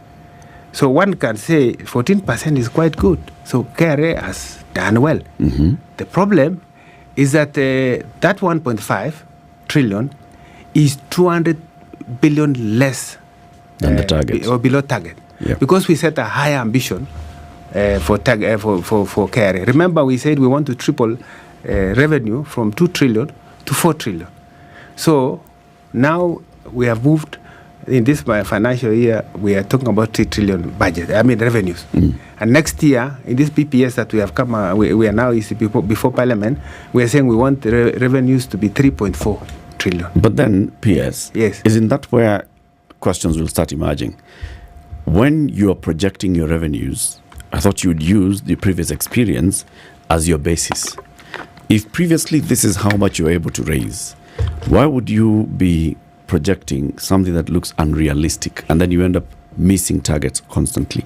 This time, you've raised 1.5 trillion in the first half. Commendable, yes, but short of target. Why? Because you overestimated your revenue raising. And that also is what determined how much your overall budget is. I think it's a good question. It's a valid question to raise. But I also want to tell you that we think there is scope for KRA to still catch up. We are now sitting on about, we've cleared this, but about 2 weeks ago, we had 300 billion worth of exchequer requests, which we had not paid. This week, we have managed to pay almost over 120 billion that we have been able to release to the market, including development budget. So that money will go to improve liquidity in the system, and KRA will be able to collect. And so we expect that that gap, KRA will close as we go towards end of the year, towards June. And it's good to stretch a little bit, because if we still work on lower targets, sometimes we remain suboptimal. We are pushing and pushing and pushing to make sure that we increase tax compliance, and also we broaden the tax base. Okay. And, we believe that we need to deploy, for instance, we are supporting KRA already. We have given it additional budget, about 10 billion, to deploy technology, because there are so many leakages. That we believe if we use technology, we could be able to seal those leakages. Okay. For instance, ICMS, what we call Integrated Customs Management System, we need to improve on it. The iTax system, the electronic tax invoicing management system, all these which they have already started deploying, and we have seen a lot of impact already in terms of revenue. So with more support, we have, if you look at our national tax policy, there are areas that we have identified as difficult to raise taxes. For instance, the agriculture sector. The agriculture sector contributes almost 25% of GDP, but it's an area that contributes quite little when it comes to revenue, or raising taxes, because most of the activity, and there are also many informal areas where you don't have recording. We don't have you don't have good books of accounts, and it's a cash-based economy. Yeah.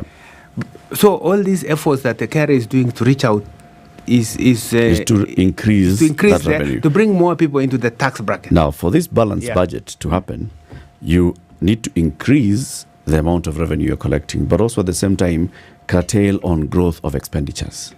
And the expenditure here, a lot of it is recurrent, Bwana PS. If you just look at what the Auditor General told us the other day, out of an 800 billion shilling budget on development, you've not even done 30% of it so far in disbursement to development. That means a lot of the money that's coming in is going into paying salaries, paying electricity, buying new cars, buying salmon for some offices. I can tell you. And people step back and ask themselves, so how are we going to have a balanced budget if we are not going to cut back on expenditure? I think what is it that we are going to do to cut back on, to control expenditure? So the expenditure goes more towards development and less towards recurrent. Are you going to cut back on salmon consumption? Are you going to cut back on buying new vehicles? Can we use one car instead of four? Yeah.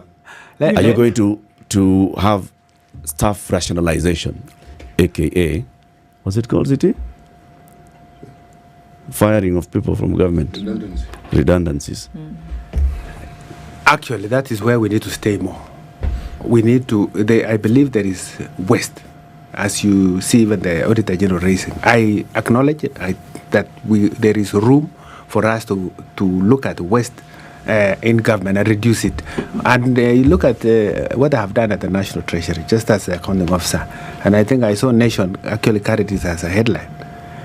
I appointed a team of staff, and we looked at our own situation, and we said we need to implement austerity measures, and we agreed on a raft of measures which we believe will result in significant reduction in the expenditure. No more mandazi, you don't see any more tea. We only have water for our staff at the National Treasury. We have said flying to Mombasa will only be for the cabinet secretary, maybe the principal secretary and senior staff who may, by virtue of their busy nature of the job, cannot travel. If you have to go, we use SGR. And we are working also on other measures like common printer. Instead of everybody having a printer, we want to use email rather than doing a lot of paperwork. There is still a lot of work, including even construction. We try to do energy saving bulbs. I don't know whether you guys here are compliant in terms of energy efficiency. Yes. But there is a lot of scope. The need to do. We stop any further constructions where we can, and so this is the conversation we're having. And the travel, there's tremendous cut in travel, and you may see even the delegations that we had recently, those who accompanied the president, even some of those who go, we hardly get many of our staff going the way they used to go. We have drastically cut that expenditure. So we're asking every accounting officer to work hard to ensure that we reduce the expenditure and reduce the waste. We believe also common user items that we buy are very overpriced. You may do a procurement legally, but you find that this bottle could still be more expensive than what is in the market. So what we have done is we are now going to electronic procurement, what we call e-procurement. And we are hoping to complete this in a short time so that all common user items will be procured electronically. I'm sorry for sounding cynical. Yes. But I've heard this from Treasury mandarins for many years. All cabinet secretaries in the National Treasury have come up with, cost-cutting measures. Uhuru Kenyatta drove to Parliament in a Passat and said, now we are going to 1.8 litres. Didn't last. We have seen, let's cut back on our travel. It did not last. What long-lasting measure do you need to do to cut back on recurrent expenditure? And what can you do to increase on development expenditure? Yeah, it's a good question. Let me ask a direct question. Okay. Do you think the civil service is overstaffed? Good question. I think majority of the ministries are still complaining that they don't have sufficient staff. But I think the public service, because of the wage bill that is there, we cannot continue hiring. And I think we're working with the Salaries and Remuneration Commission to see how that can be addressed. But I think a lot of staff are also reaching retirement. I recall there was a PS in trade, for instance, one time, and the average age of my staff was 52 years. So if I stayed for another 6 years, it means that ministry all of you will be retiring. So we have to also look at age and make sure that we recruit young people so that those who are aging can be able to take off. So it's not possible to stop recruitment. Is our wage bill sustainable? It's at the moment, yes, but I think if we continue, it will not. We cannot say it's sustainable because I think the entire budget needs to be relooked at. For me, more importantly, is productivity. What is every employee doing in terms of meeting productivity? I think we need to focus not just in terms of weight, but also on productivity of every staff. And I think this is what we are doing now, pushing everyone to make sure that they're able to deliver, so that we have a public service that is productive, that its productivity is high. I want to ask a question on the domestic debt, if you don't mind, City. Please, ask. Domestic debt, like you've said, 5.5 trillion shillings domestic. 45% of our loan book is domestic. It's becoming more and more expensive. Recently, you went to the market. You are seeking, 90 billion?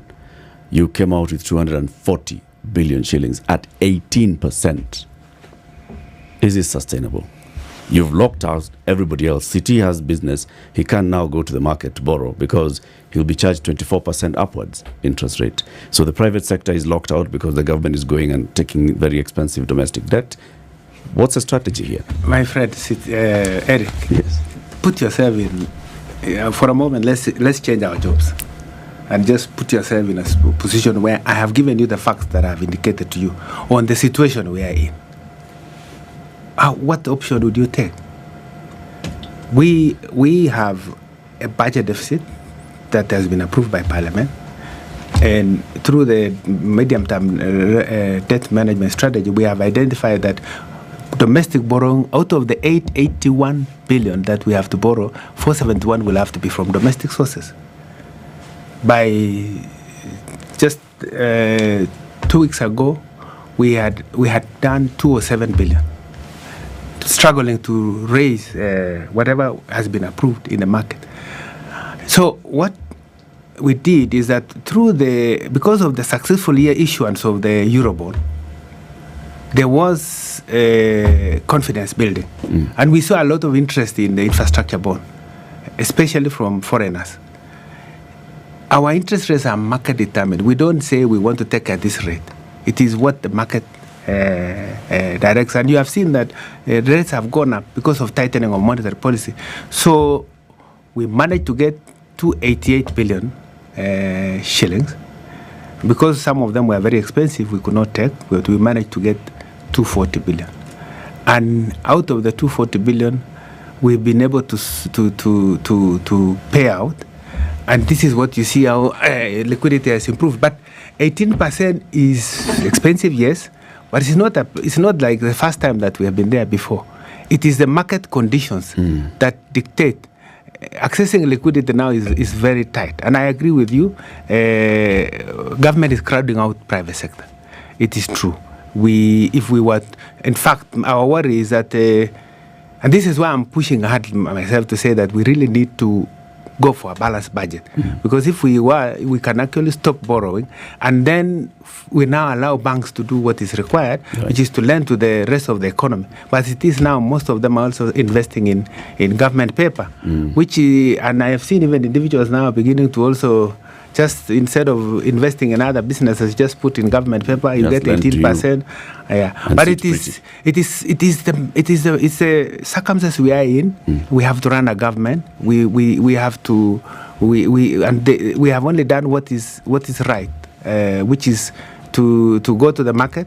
It's a free market, and we could not dictate the interest rates. We have had to take that, but as we go forward, we believe that this will be sorted. That's why we didn't take for 18 years.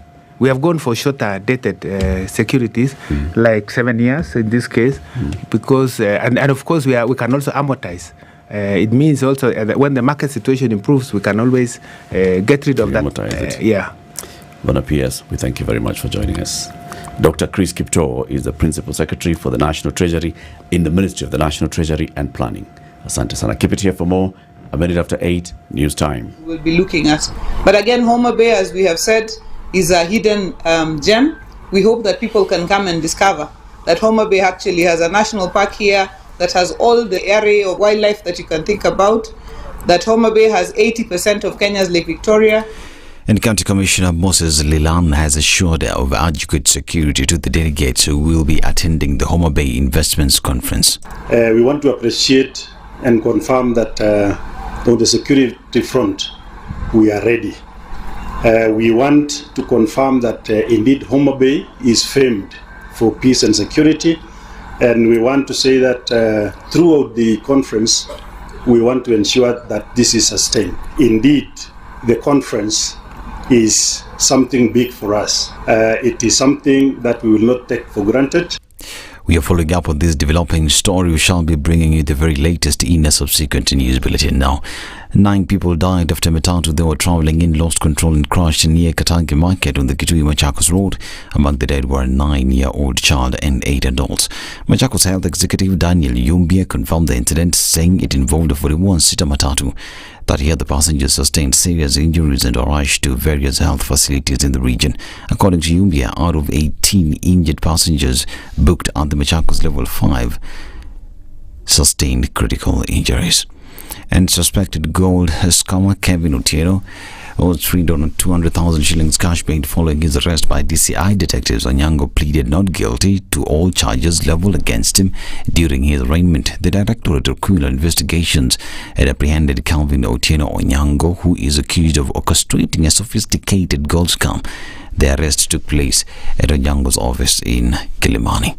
And Jackson Karungo Kahora, the main suspect in a gold scam that defrauded an American national, was arraigned in court following his arrest at Jomo Kenyatta International Airport Friday. Kahora was apprehended while attempting to flee to Dar es Salaam, Tanzania, according to a statement from the Directorate of Criminal Investigations. The arrest and subsequent arraignment of Kahora were made possible by a stop order issued by detectives from the Operations Support Unit. And the ward administrator for Marsabit Central, Halkano Dabaso, is in custody of the Ethics and Anti-Corruption Commission detectives for allegedly using forged academic papers. Dabaso is accused of using a forged diploma in community development and social work, purportedly from the Thika Institute of Business Studies, and the KCSE certificate to fraudulently gain employment in the Marsabit County government, where he has worked since 2018. The ward administrator was held at EACC Isiolo regional offices for processing and is scheduled to be booked at Isiolo police station pending arraignment before the Isiolo Anti-Corruption Court today. And Nairobi police officers arrested 6 people suspected of being involved in attacks on Nairobi County officials in Kayole, KCC and South Sea areas. In a statement on the X platform, Nairobi Governor Johnson Sakaja stated that the suspects are detained at the central police stations pending further investigations and arraignment. Sakaja also encouraged members of the public with additional information to come forward and help bring the perpetrators to justice. He stated that the county will not tolerate unlawful and coordinated attacks on officers on duty. Further afield, and Senegal's President Macky Sall was due to begin talks to end weeks of potential turmoil and decide a date for the delayed presidential poll, but major political and social stakeholders have said they will not be attending. Sall has faced public outcry and growing calls to set an election date after he abruptly delayed the February 25th vote, triggering one of the worst crises to shake the West African nation in decades. However, he has put off the decision until after talks with political and civil society figures, with the hope of reaching an agreement by late today. This is Newswire. I'm Dennis Aceto. Good morning.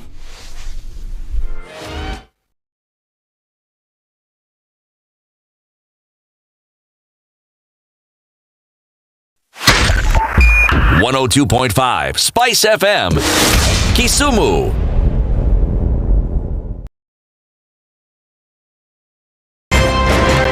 If a lion shows you its teeth, it doesn't mean it likes you. It doesn't mean it likes you. It won't start. A liar calls as witness one who is either dead or far away. Say it in Kiswahili. Ben low, nin inte, nin there, you markati kadikta. You know this character called liar. He has disturbed people. So when you tell him who are your witnesses, he will take you to a place where it is difficult to verify. For someone like me who sweats a lot, I cannot survive that. Sweating is biblical. Good. And he must blame it on Adam, not me. Because Adam messed up and he was told, "Now you fellow you, by the sweat of your brow, thou shalt eat." The Situation Room. Kenya's biggest 2 minutes after 8 o'clock, traffic is still a menace in some parts. Looking on the Thika Superhighway, it's heavy. There's no breakdown from Outer Ring at the junction. Heading into the CBD, it's bumper to bumper and it's quite heavy. Even before that, well, I think now we're seeing some reprieve coming in from Garden City, so we're fine there. It's busy on Kiambu Road, as it is on Limuru Road this morning. Who's this? This is Muranga Road, all the way into the city and then right around the Globe Cinema overpass. That's very busy. It's busy on Ring Road Westlands, and moving west, it's also very busy, bumper to bumper from James Gishuru, connecting with Mzima Springs all the way out through Waiakiwe. Some of that is likely to spill over towards Red Hill, Link Road, and it's going to be busy for some time. So, wits about, buckle up. It looks like it will be a bit of a tight ride here and there. Let's talk on SpiceFM KE on X, hashtag The Situation Room.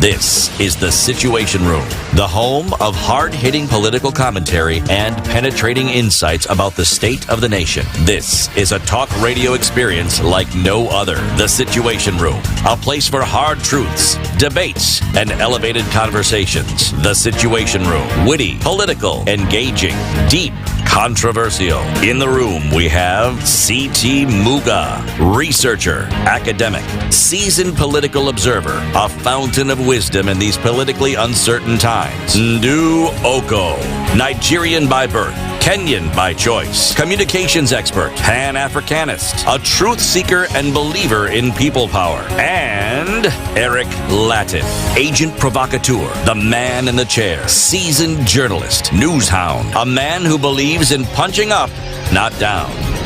This is The Situation Room. So, my friend, what's your plan? Do you have a plan? What's the plan? What is a plan to take a holiday this year? Is a plan to drive a new car? Is a plan to own a home? Is a plan to buy a plot? Is a plan to take up life insurance? Is a plan to take your children to school? Is your plan to think about your retirement that's coming up in only the next 40 years? What is your plan? Whatever the plan is, ICEA Lion have got you covered. They say, come, let's help you think through your plan and strategize how your plan can come to fruition. And they'll work with you, City, right? Yes, they most certainly will work with you, and they'll work with you the entire journey. Yes, and advise you all along the way. Yep.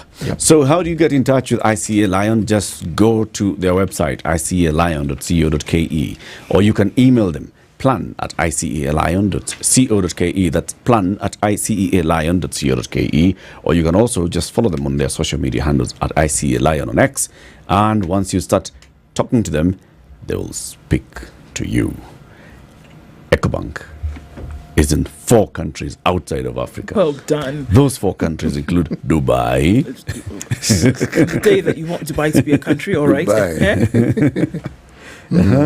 The UK, France, and China is where EcoBank is, and it's also in 35 different markets across the African continent.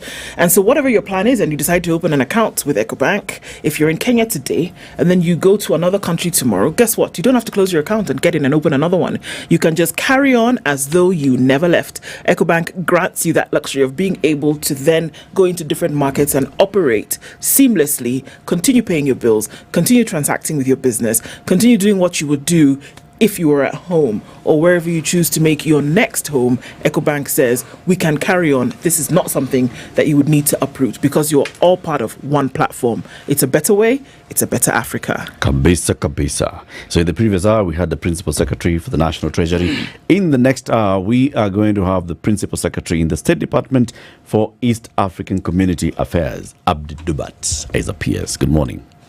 Good morning, Eric. Welcome to the hot seat of the Situation Room. Thank you very much. It's a pleasure to be here. Karibu sana. Asante. I'd like to wear that thing on my lapel as well. I can give it to you after this. Yes. So I don't have to be Serkan. It is unwise. It is unwise to give it to him. Niko na jacket pia. You give it to me first. Wazee kwanza? Yes. Basi imeisha. Then you hand me down. Yes. Next week tutakupatia wewe pia utembee. Then tutampatia mndu weekend. Yes. Mndu yake ni weekend. Yes. Sawa. Karibu sana PS. Asante sana. It's good to have you on the show. It's a pleasure to be here. My first time on in studio radio sort of conversation. So I'm there's always a first time. Yes. And you're like fish to water. Nice. You're already comfortable. Let's make it very nice. CT will give you the day's proverb. Yes. You will then translate the proverb. This week's proverbs are from the Republic of Benin. Not to be confused with the state in Benin is the capital of Edo State in Nigeria. It used to be Benin. It's still Benin City, actually. Yes. Yeah. It's a capital of? Edo State. EDO? Yes. All right. It's not a state. No, it's not a state. Why not? Okay, I'll talk to Bola Tinubu and see if Many words do not fill a basket. Many words do not fill a basket. Yes. P.S. What's your interpretation of it? Many words do not fill a basket. That's a loaded one. I guess my interpretation of that is that there is more than just talking. There has to be action, and that it doesn't matter how much conversations you have. Ultimately, these have to translate to some substance, and probably reduce the talking and increase the action. That will be my simple interpretation of that that proverb. Yes. Spot on. Vitendo. Yes. Katakiko. Because words are simply just air. Yeah. Now, unless something is done to give the words life, then it's as empty as an empty basket. Right. Nice one. Abdi Dubat, please introduce us to the State Department for EAC Affairs. What's a ministry? What do you do? Thank you very much, Eric. If you'll allow me, is it possible for me to first talk about EAC before I come to the State Department? That way at least our listeners can get a feel for what it is we're talking about here.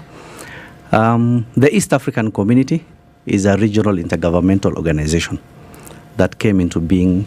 The treaty for the establishment of the EAC was signed on 30th November 1999 by our then head of states, His Excellencies the Daniel Arap Moi, Benjamin Mkapa, and Yoweri Museveni in Arusha.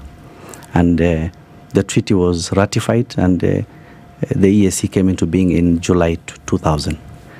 Now, these 3 partner states, and I use the word partner states because that is the language of the treaty. You'll notice we are not calling them countries or members or member states.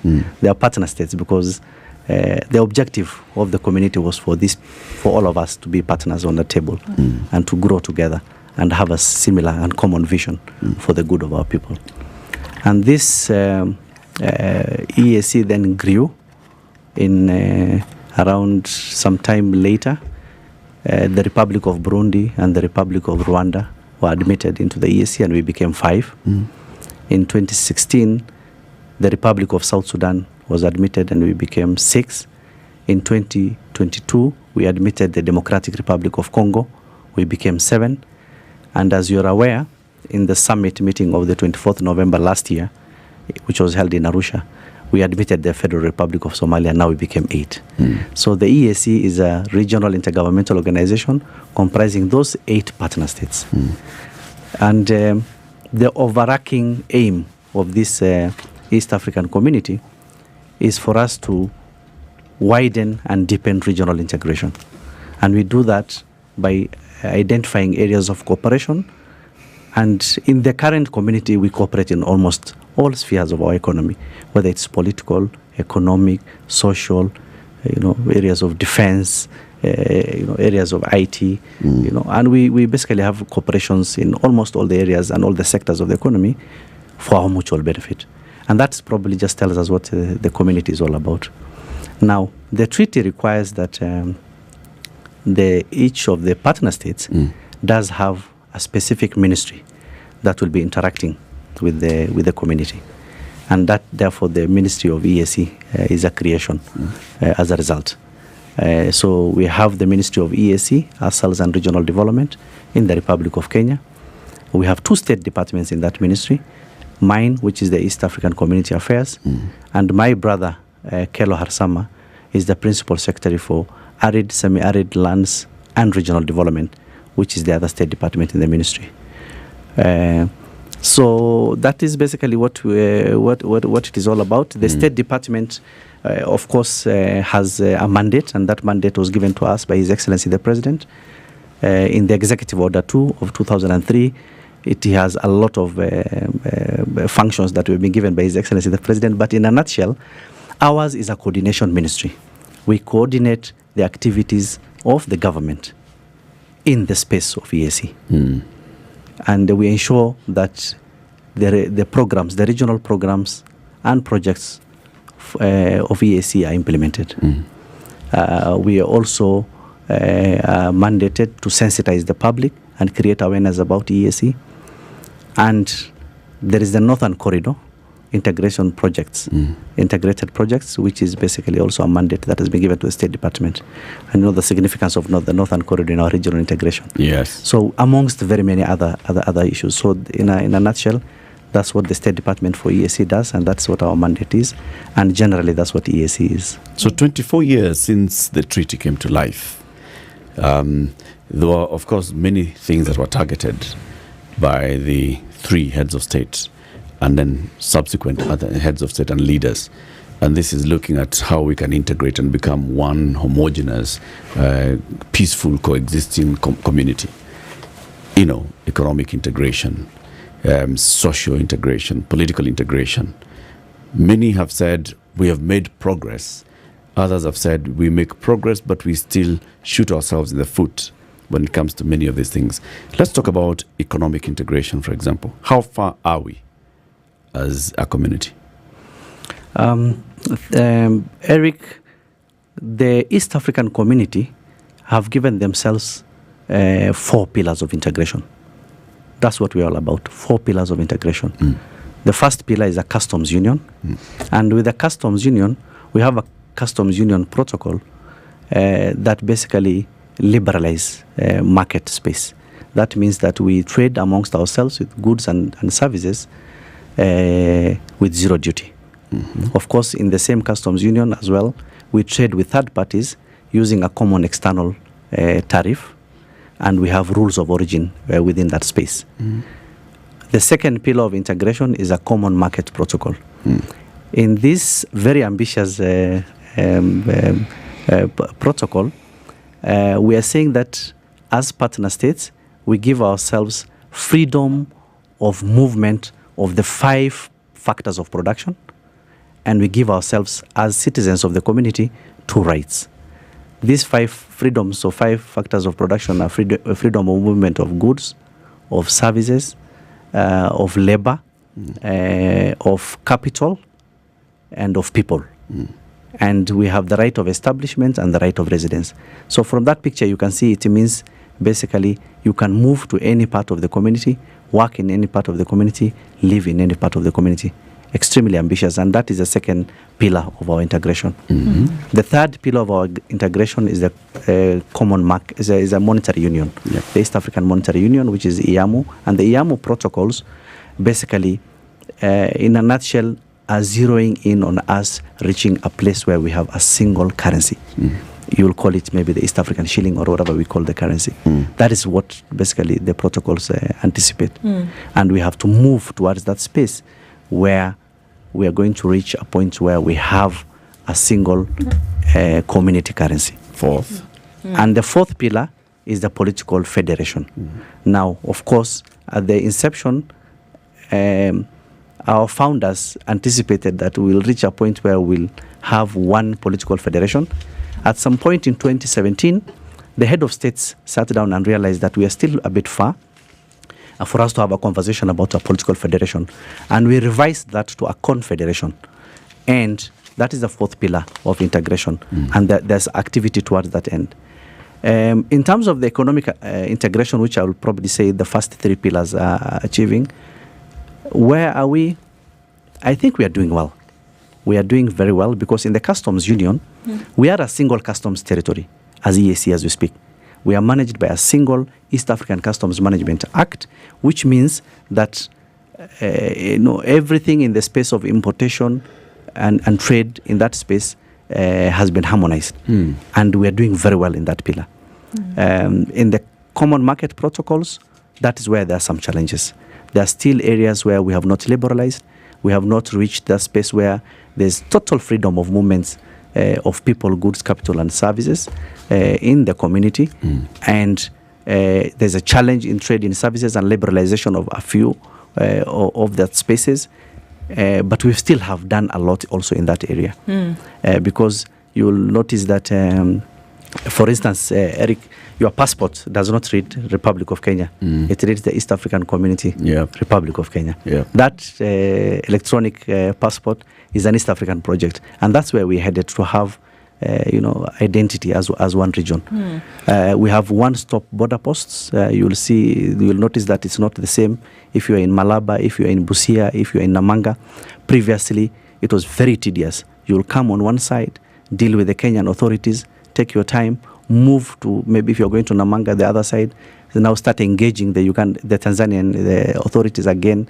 And there was a lot of time being consumed at the border for just clearance of a person. You can now imagine what the people who are clearing goods and lorries were facing. And now we have eliminated that challenge by having a concept you're calling the one-stop border posts, which is the concept that exists now in most of our key borders. In that space, we have all our customs authorities under one roof. The Ugandan Revenue Authority and the KRA person will be seated like the way I myself and Duale are seated here in the same roof. And the same also in Namanga, where you come, you stand in front there, you get your passport stamped, you move to the next counter, you get your passport stamped, and you move. And that has saved a lot of time for our people. Therefore, we've eased that space of movement within the community. If you look at in Kenya, in Uganda, and in Rwanda, movement can actually be done using an identity card. An ID card, you don't need a passport to go to Rwanda now. You just go to the airport with the ID, and you go to Rwanda, you go to Uganda. And many such other basically achievements have come as a result of us trying to actualize our common market protocols and the economic integration in that space. A lot also in the space of trade. It's in the northern corridor. It's easier and for goods to be cleared from Mombasa. It used to take forever to reach Kampala, and nowadays the times have reduced significantly, the costs have reduced significantly. Being a single customs territory, you clear your goods even before they land in Mombasa. At the single point of entry, you've cleared, and the next time you're actually having anybody checking anything is when you've taken your goods to either Kampala or Kigali. Unlike before, the whole space and the infrastructure within the corridor, including leveraging on technology, when the trucks come in, they're loaded in Mombasa. They are basically put on a KRA, will put on a seal. which has a regional electronic cargo tracking system, so you don't have to worry about whether that truck is going to dump something in Nakuru or Eldoret. We are sure that, and we are monitoring that truck to see that it exits the country and it goes to the point of destination, and so many other achievements. So I know there are critics of the community who say that we haven't done well, but the nature of integration is that it is time-consuming, it's tedious, and when you're involving so many people, the decision-making process is a bit slow, but we are making significant progress. Sure. As a PS, I'm confident that we'll get there. Even as you say that, I think one of the things that we look at when we look at regional bodies, it doesn't matter where we look at them around the world, is that the very nature of implementation is dictated by a desire or political will. We can't run away from political will when it comes to regional integration. And that just from your description, there's so many things that have happened. There's so many things that are done. I think Kenyans, on this side of it, would say, look, you wouldn't be able to travel in the manner in which you are able to today, some years ago. And then unfortunately, we want to look at the big ticket items regardless.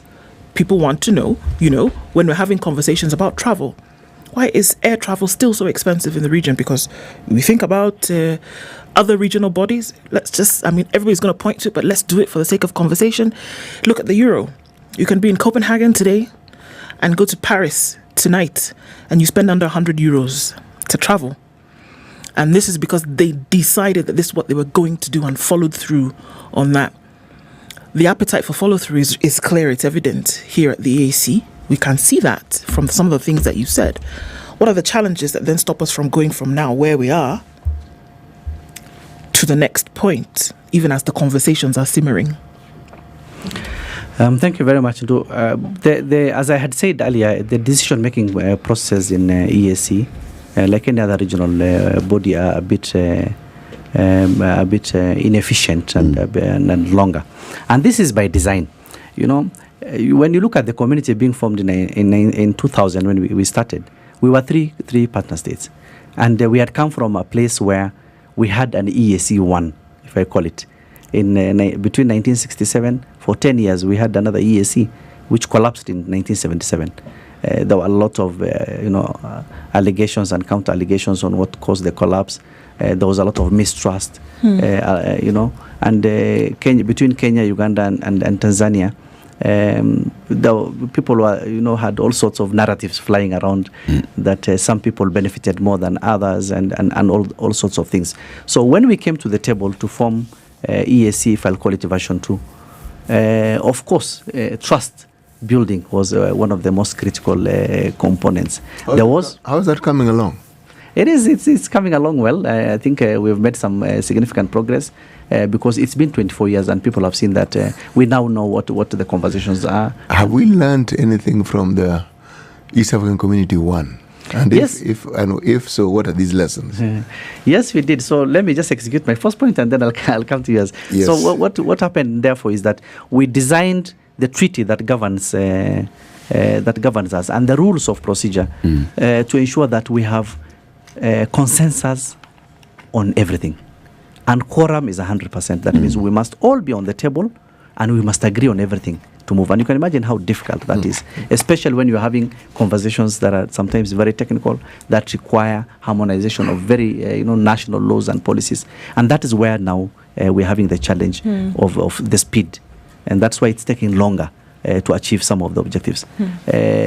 However, of course, then at some point, and as we grow now, we're 8 people, we have to learn those lessons. It means that it's inevitable at some point that we have to amend our treaty. We have to amend how we make our decisions. We have to amend the rules of procedure that govern us so that we can't say that all of us have to be on the table at all the time to agree on everything for things to move. And that is now the space that we are in. We are currently in the process of reviewing or amending our treaty, and those conversations are going on, and each of us at the region are sort of putting in forward proposals to amend and what we think are the areas of amendment, and that conversation will soon come to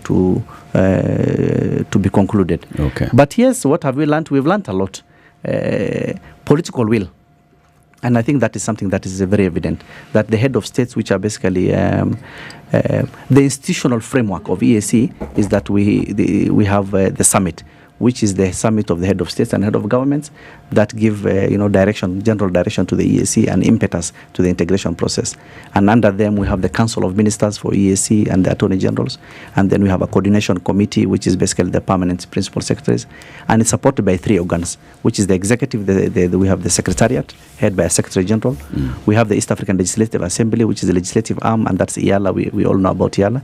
And then we have the East African Court of Justice, which is basically the judicial arm. And all these organs work together in that framework to ensure that we move this agenda of integration. And the political will, because the summit of the head of states now gives impetus, the political will is there. And I think almost all of the head of states have been very, very deliberate in ensuring that agendas that come to the table are discussed. We also opened up this integration process. Unlike previously, it is a people-centered integration. So the people are right in the middle and the focus of this integration, because we conduct public participation in almost everything that we do in this region. We consult as many people as possible, and we have widened that space. And that is actually also some of the lessons that we have learned. The other lesson that we have learned is that there were so many other players and stakeholders who were never involved. The private sector, whether it is women and youth, whether it is civil society.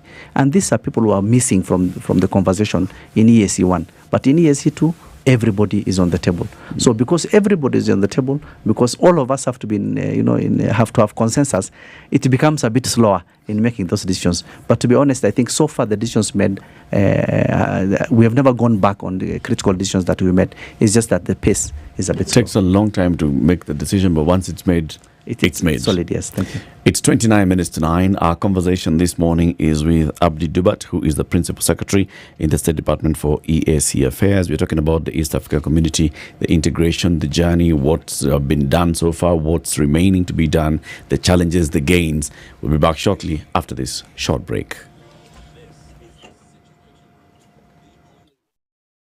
This is the Situation Room, the only way to start your day.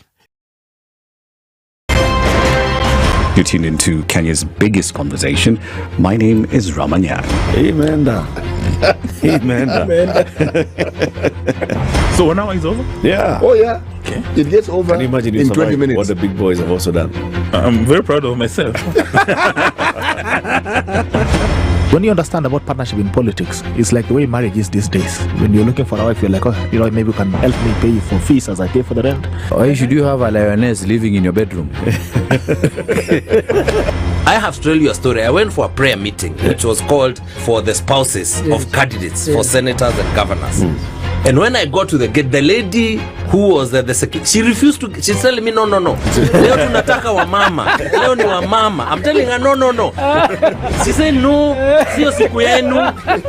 And I thought, there's a problem here, because if it was a man, but this was a lady. It will be called First Ladies until you change the name.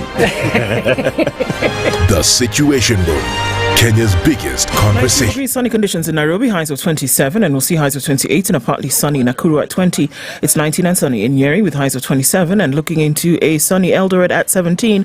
It'll go to highs of 24. It's 29 and mostly cloudy in Mombasa with highs of 34, and we'll see highs of 34 as well in a mostly cloudy Malindi at 29. It's 23 and cloudy in Kisumu, highs of 28, while at Kakamega we'll see highs of 27. It's currently cloudy at 22. Kampala continues with cloud cover at 20, highs of 27. We'll see highs of 33 in a partly sunny Dar es Salaam at 28. And it's mostly sunny at 16 in Johannesburg with highs of 24. Mogadishu is sunny at 28 with highs of 33. And in Addis Ababa, it's 16 and sunny with highs of 27. Looking into a mostly clear Lagos at 26 with highs of 34. While at 26, it's mostly cloudy in Kinshasa with highs of 33.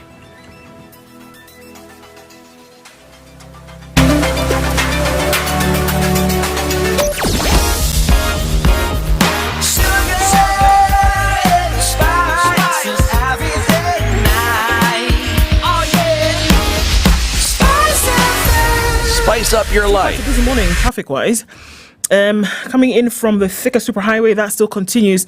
We're looking at quite some traffic, and then coming in from Lower Kabete, it looks like it might be a thing. Touching on Spring Valley and then coming in towards Sarit Center from the back end. All right, as you're coming off Thika Superhighway, that's gotten a lot better. We're looking at some traffic still remaining on Kiambu Road. What's happening coming off of Mombasa Road as you approach the Nyeri Stadium roundabout? Actually, not much. I think you'll be fine. A little bit of traffic as you get onto the entrance of Raila Odinga Way. But it's not a bad morning. Keeping an eye on things. Let's see what happens as we come through to the top of the hour. It's SpiceFM KE on X, hashtag The Situation Room.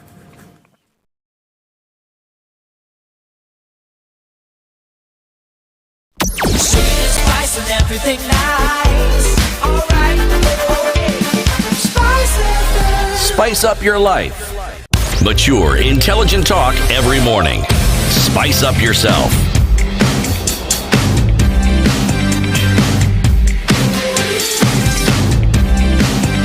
Mornings done right. 94.4 Spice FM, Nairobi. Community Affairs, Abdi Dubat, on the matters of East Africa community and integration and the work being done so far. PS, recently when Kenya signed a deal with the EU, there was a lot of disquiet from those who said, all right, so why is Kenya going into this alone and not as a region? Yet, like you've said, we have, common protocols, a common external tariff and all. And this then was people were saying that this is going to have an impact on some of these community tariffs that we have and community trade pacts that we have. A journey had been started to have a common conversation as the East African community with the European Union, and then Kenya went ahead and signed one alone. The same conversation has been happening about Kenya signing a new trade pact with America. Conversations are ongoing. Why not follow the East African community negotiating as a big bloc? What's the justification for this? Eric, I agree with you. Under the customs union protocols, we are single customs territory, and we should be able to negotiate trade agreements with third parties, and they're basically rules for negotiation of these trade parties. Article 37 of the customs union actually speaks to that about third party arrangements, but it actually allows a partner state to negotiate and have trade agreements with third parties under some conditions that we actually let know of the community. We communicate that to the community, we share the agreement, and that it does not injure the spirit of the customs union. And I think that in that space we've done very well. For the EU EPA, it's actually an EPA. Yes, because this conversation started as with the EAC, and we've been having that conversation with the EAC for a long time. And at some point, we have a principle in the treaty called the principle of variable geometry, which means that we are able to allow partner states, or one or two or three of them who want to move a bit further, to do that. And I'll be able in a minute to demonstrate how we've used that effectively elsewhere. And the summit of head of states said that they allowed any country that wanted to continue to sign that EPA and who are ready to sign to go ahead and do so, while the rest are basically trying to look into the agreement and see when they will join. And that is basically when Kenya went ahead and signed the EPA. It doesn't injure our relationship with the rest of the community, because the Republic of Rwanda signed and ratified it and is now coming on board, and we have quite a number of other countries who are also interested.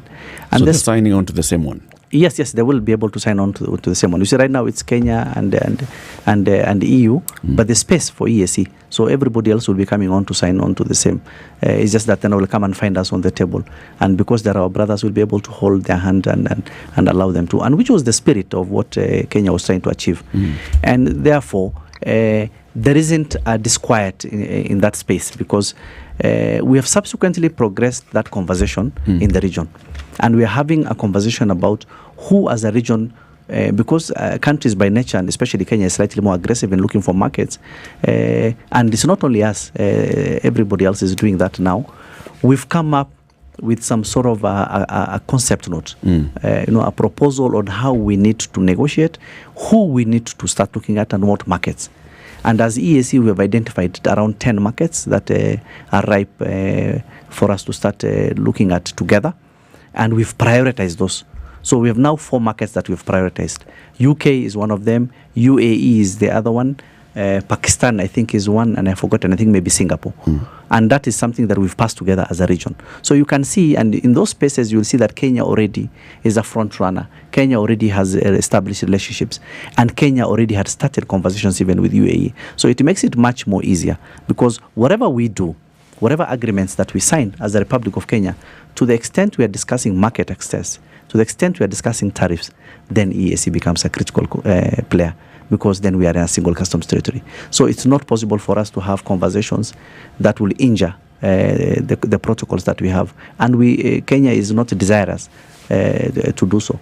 And all the time we are having any conversations, we are speaking to our partners, we are having conversations with them. Yeah. So there are some challenges you'll find, for instance, in the space of UK. There was a challenge because, because all the other partner states, except Kenya, is a least developed country. They have what we call everything but arms trade with the EU and even UK. And so basically, they already have, they already have access. They already have access to that market. So the moment Kenya is not in that space of an LDC, and when we had a challenge when there was Brexit, and UK is a critical market for Kenya, we had to go ahead and have a conversation. But we started it again as an EAC UK conversation. But there was some, again, I said, because of the decision making, and we have to do it all together. There was some. The space was not fast because we had a deadline, the 30th, I think, of December 2000. The market access for Kenya was going to come to an end, because from 1st of January 2021 we had to have something in place. And we again went ahead and signed an UK EPA. And subsequently, again, those conversations are going on. And now the whole of EAC is coming to the table to have conversations with the UK. That is basically what I like to say about that topic. So it means that we are a bit faster in Kenya in trying to do these things, but we are not doing so at the expense of everybody else, and we're not injuring any of the protocols that are in place. We are trailblazing, and then the others are, joining us along in the journey. Yes. Are there areas within the East African community where some countries are feeling unhappy with Kenya? Example, Uganda, G2G. We saw what they said and what the president himself said. Yesterday, the president of Uganda, met, and just reading from what the president of Kenya said, I'm glad the issues affecting the flow of petroleum products between Kenya and Uganda are being resolved. We have agreed on a way forward, focusing on scheduling imports for the region in a manner that will ensure we achieve the most competitive pricing and maximum logistical efficiency. In my meeting with President Museveni, we also discussed the need for the two countries to urgently pursue the design and construction of the earlier conceptualized Eldoret, Kampala, Kigali refined petroleum products pipeline. That conversation has been revived, but this is coming on the back of Uganda deciding, all right, we're also going to use the port of Tanga for our oil imports, and that may be affecting the business between Kenya and Uganda. Well, Eric, this year, in 2024, we woke up to a lot of, and I think most of my friends have also been calling me on the same issues. There are always going to be issues in this region. And that's the nature of this region. For instance, that there are issues between Rwanda and Burundi. Burundi closed the border, and that border still remains closed. Yep. About the issues of DRC and Rwanda and the whole space of peace and security in the eastern DRC. Kenya and Uganda have very strong and cordial relations. Uganda is our largest export market, and we have a lot of history with Uganda, and that relationship will never be jeopardized by both of us.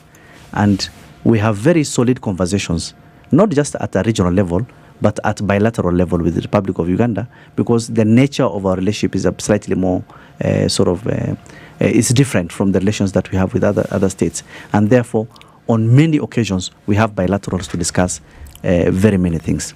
The issue of petroleum is a bit unfortunate, because I know that the Republic of Uganda felt that the need to even go and escalate the issue to the East African Court of Justice. It's the first time, because we've always had conversations with the Republic of Uganda, and today there are issues. Yesterday there were issues which were resolved. Tomorrow there will be others. And that is the nature of two people who are doing business. And that's the nature, because even other than just the G2G, that's the only thing that has come up. There are several other things that we've been handling, behind the scenes, as two states and as two friendly nations, conversations and resolving them. Because sometimes it's, in fact, if you look at the biggest problem we have with Uganda and ourselves is non-tariff barriers. And these non-tariff barriers are basically technical, policy, and administrative barriers to trade. Sometimes against even the protocols that exist. And they happen in one way or the other, sometimes deliberately, sometimes not. And accusations and counter-accusations, you're stopping us from doing this, you're stopping us from bringing milk, you're stopping us from this. And these conversations we always have, and we resolve them. At the regional level, we have mechanisms for resolution of such problems, including non-tariff barriers. We have regional monitoring and evaluation and also resolution mechanisms for these non-tariff barriers. So I have no problem with the Republic of Uganda. I know that this issue has been escalated to the highest levels of government, which again is our presidents, and this issue will be resolved.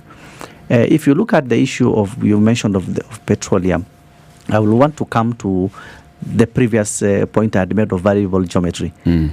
Kenya, Uganda, and Rwanda were progressing slightly faster than the rest of the EAC in many aspects.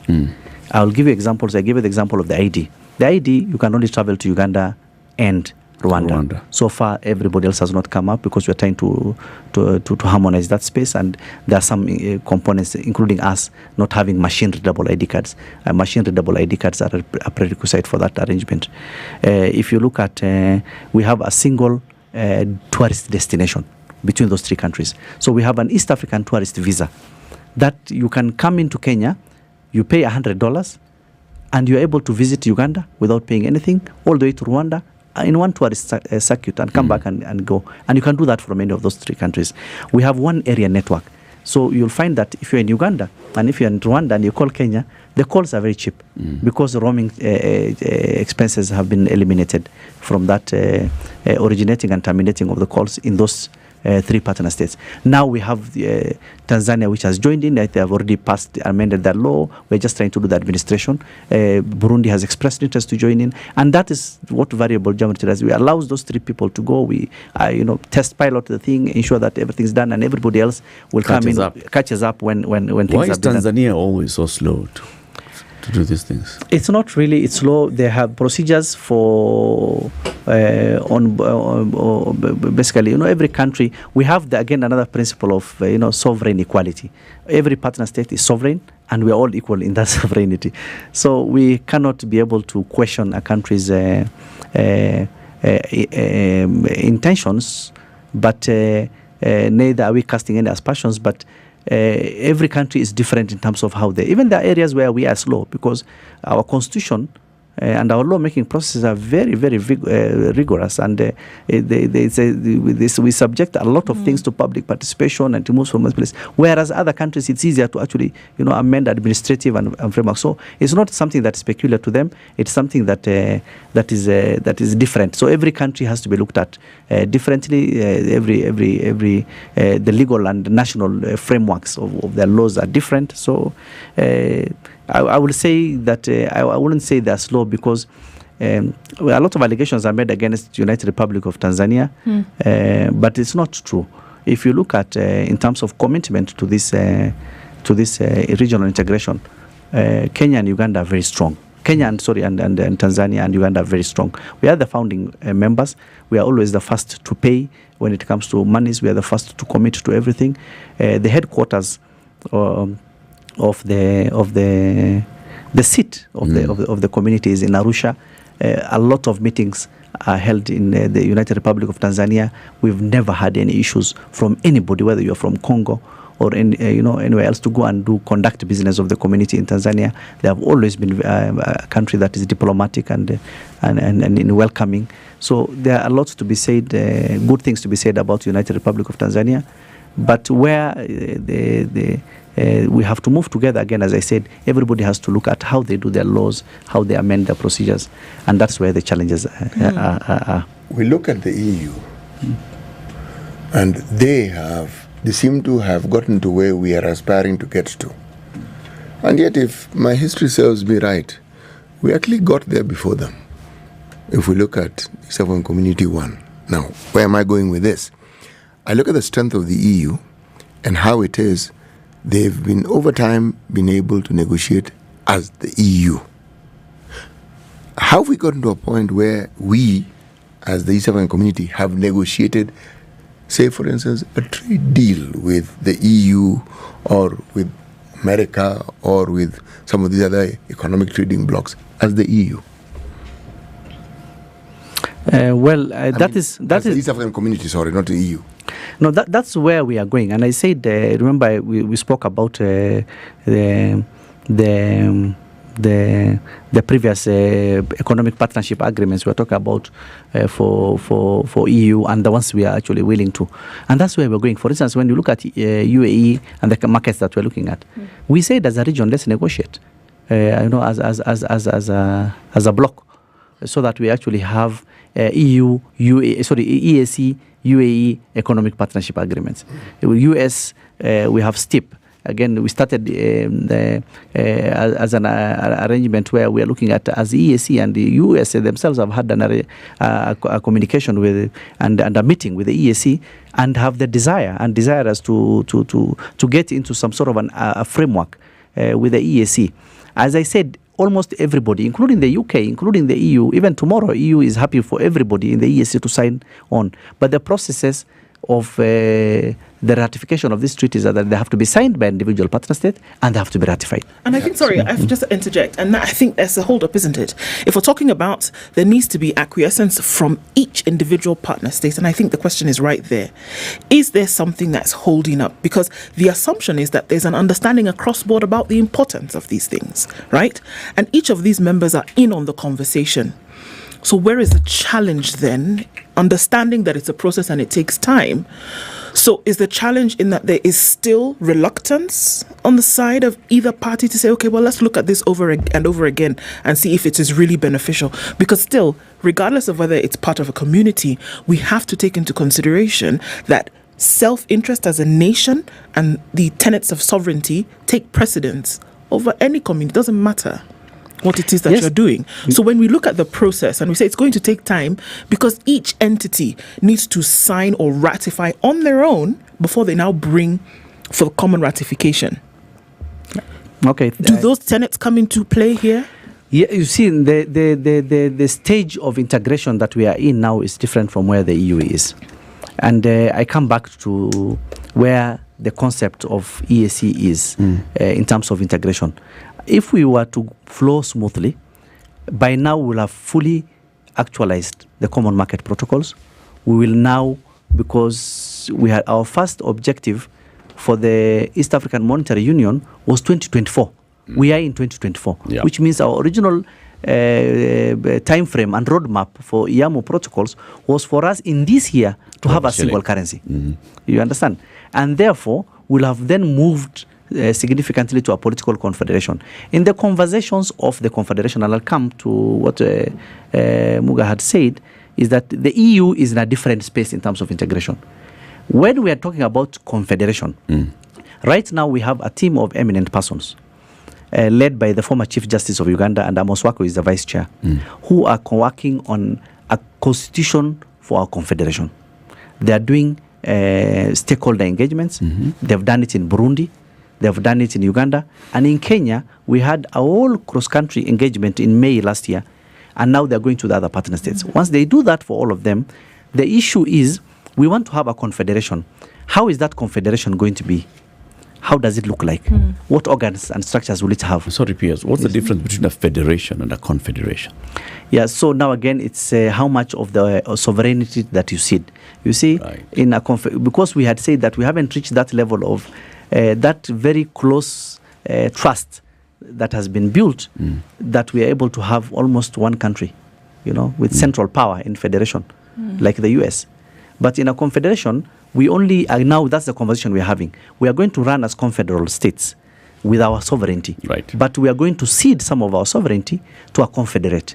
Now, what are the powers that we want to cede to that confederate? How will it look like? What structures will it be? How will it interact with the confederates? You understand what decision makings will it have? How will it be funded? How will it be governed? This is the conversations we're having right now.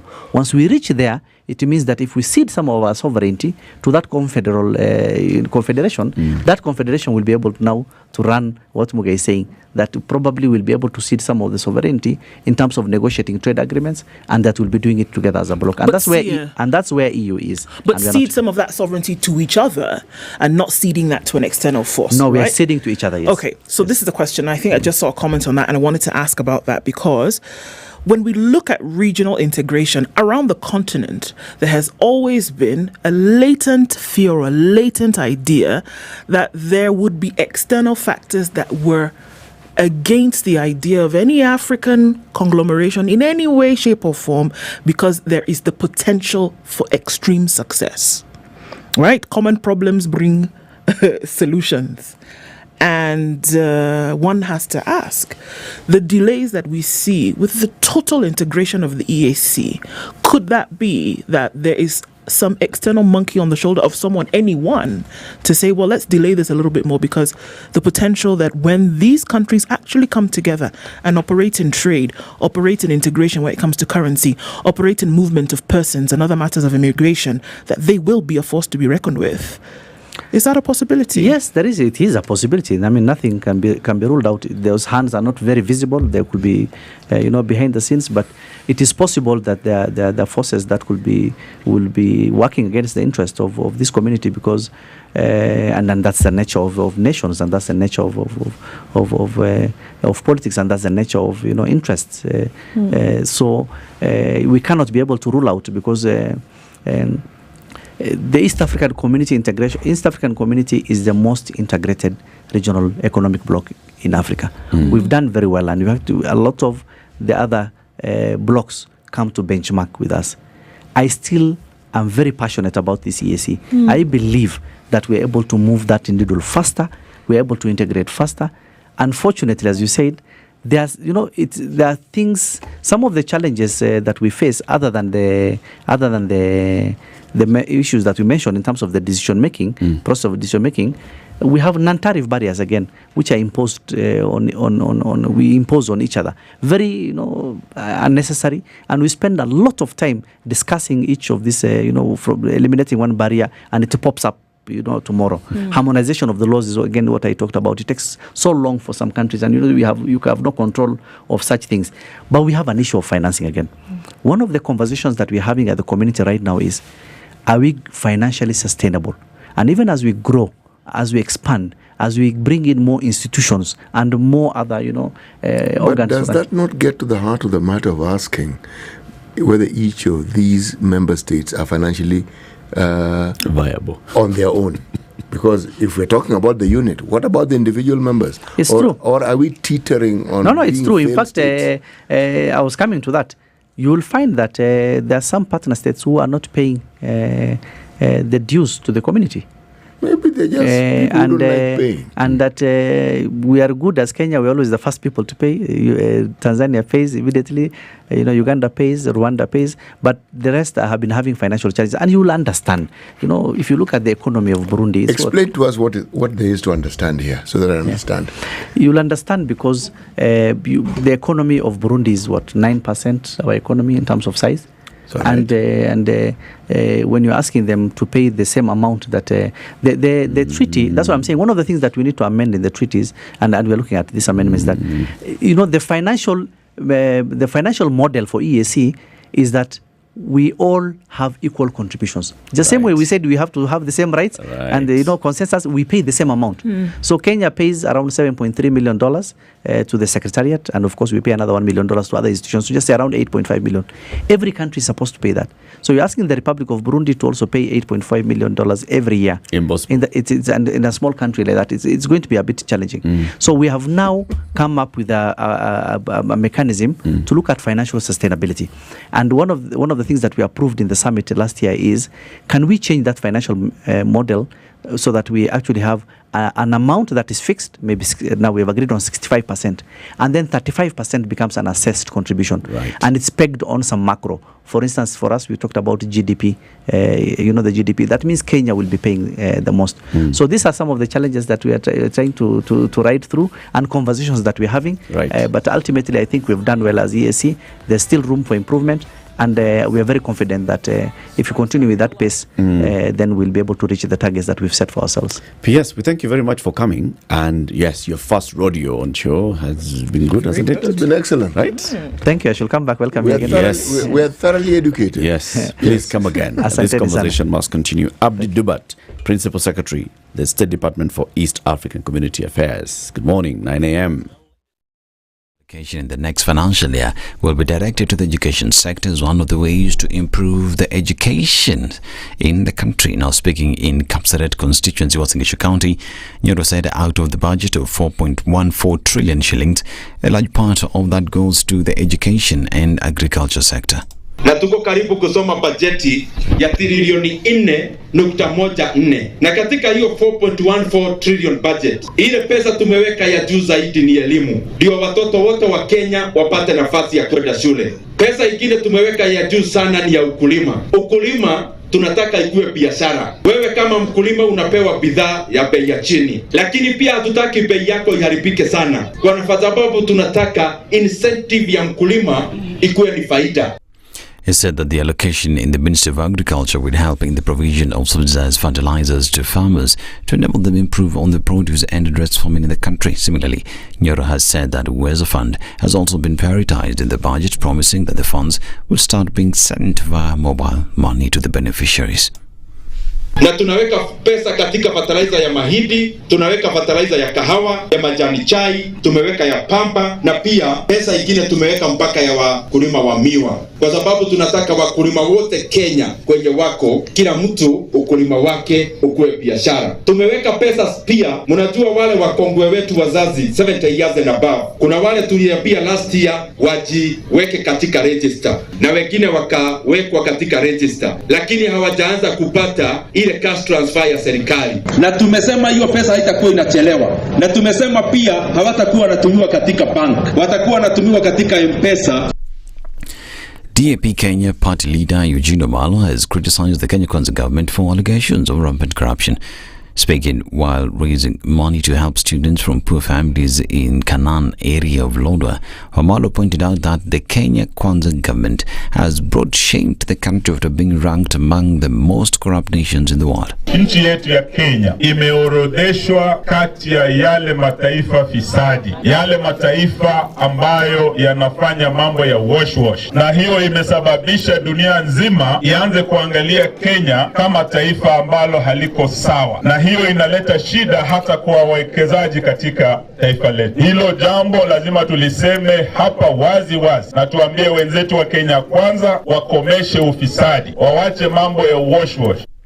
He also said that by 2027 he will run for presidency so that he may free Kenya from depths of poverty, corruption and equally strengthen infrastructure. 2027 tuanze kujitayarisha hiyo safari. Umesema tuanze kujitayarisha. Leo unasema hapa Turkana, Mungu akipenda na watu wa Turkana mpende, museme kijana ya Wamalo akamilishe safari ya ndugu yake Wamalo wa kijana. Mimi nasema ya kwamba ile executive order ya kwanza nitatoa ni kurudisha jina ya Kenya kutoka Hustler Nation to the Kenyan nation that is respected and united.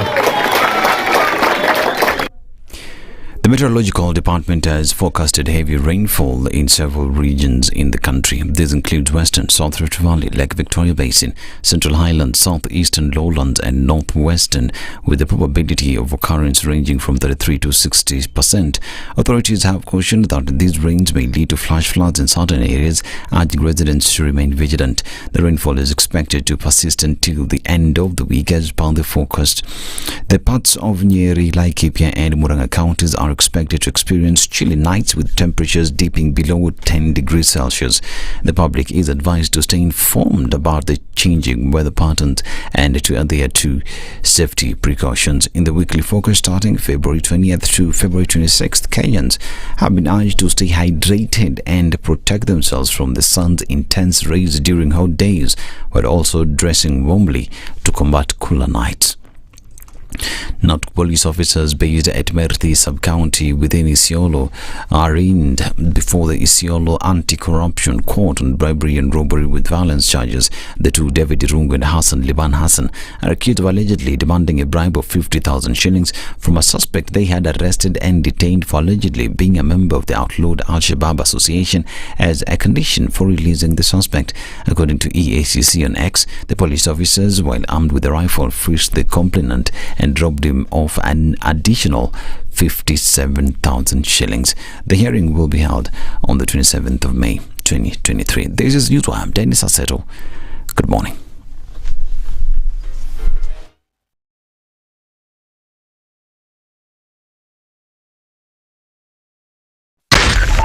.4 Spice FM, Nairobi.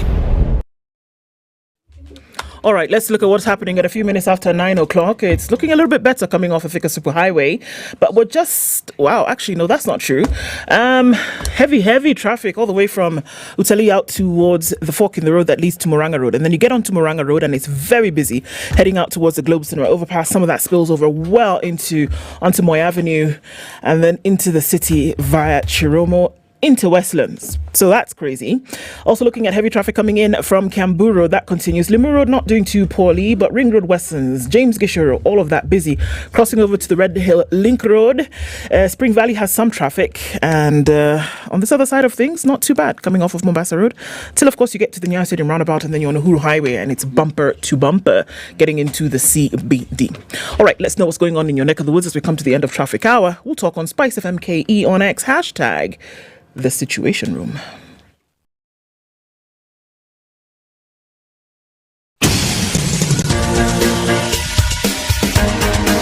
This is The Situation Room, the home of hard-hitting political commentary and penetrating insights about the state of the nation. This is a talk radio experience like no other. The Situation Room, a place for hard truths, debates, and elevated conversations. The Situation Room, witty, political, engaging, deep, controversial. In the room, we have C.T. Muga, researcher, academic, seasoned political observer, a fountain of wisdom in these politically uncertain times. Ndu Okoh, Nigerian by birth, Kenyan by choice, communications expert, Pan-Africanist, a truth seeker and believer in people power, and Eric Latiff, agent provocateur, the man in the chair, seasoned journalist, news hound, a man who believes in punching up, not down.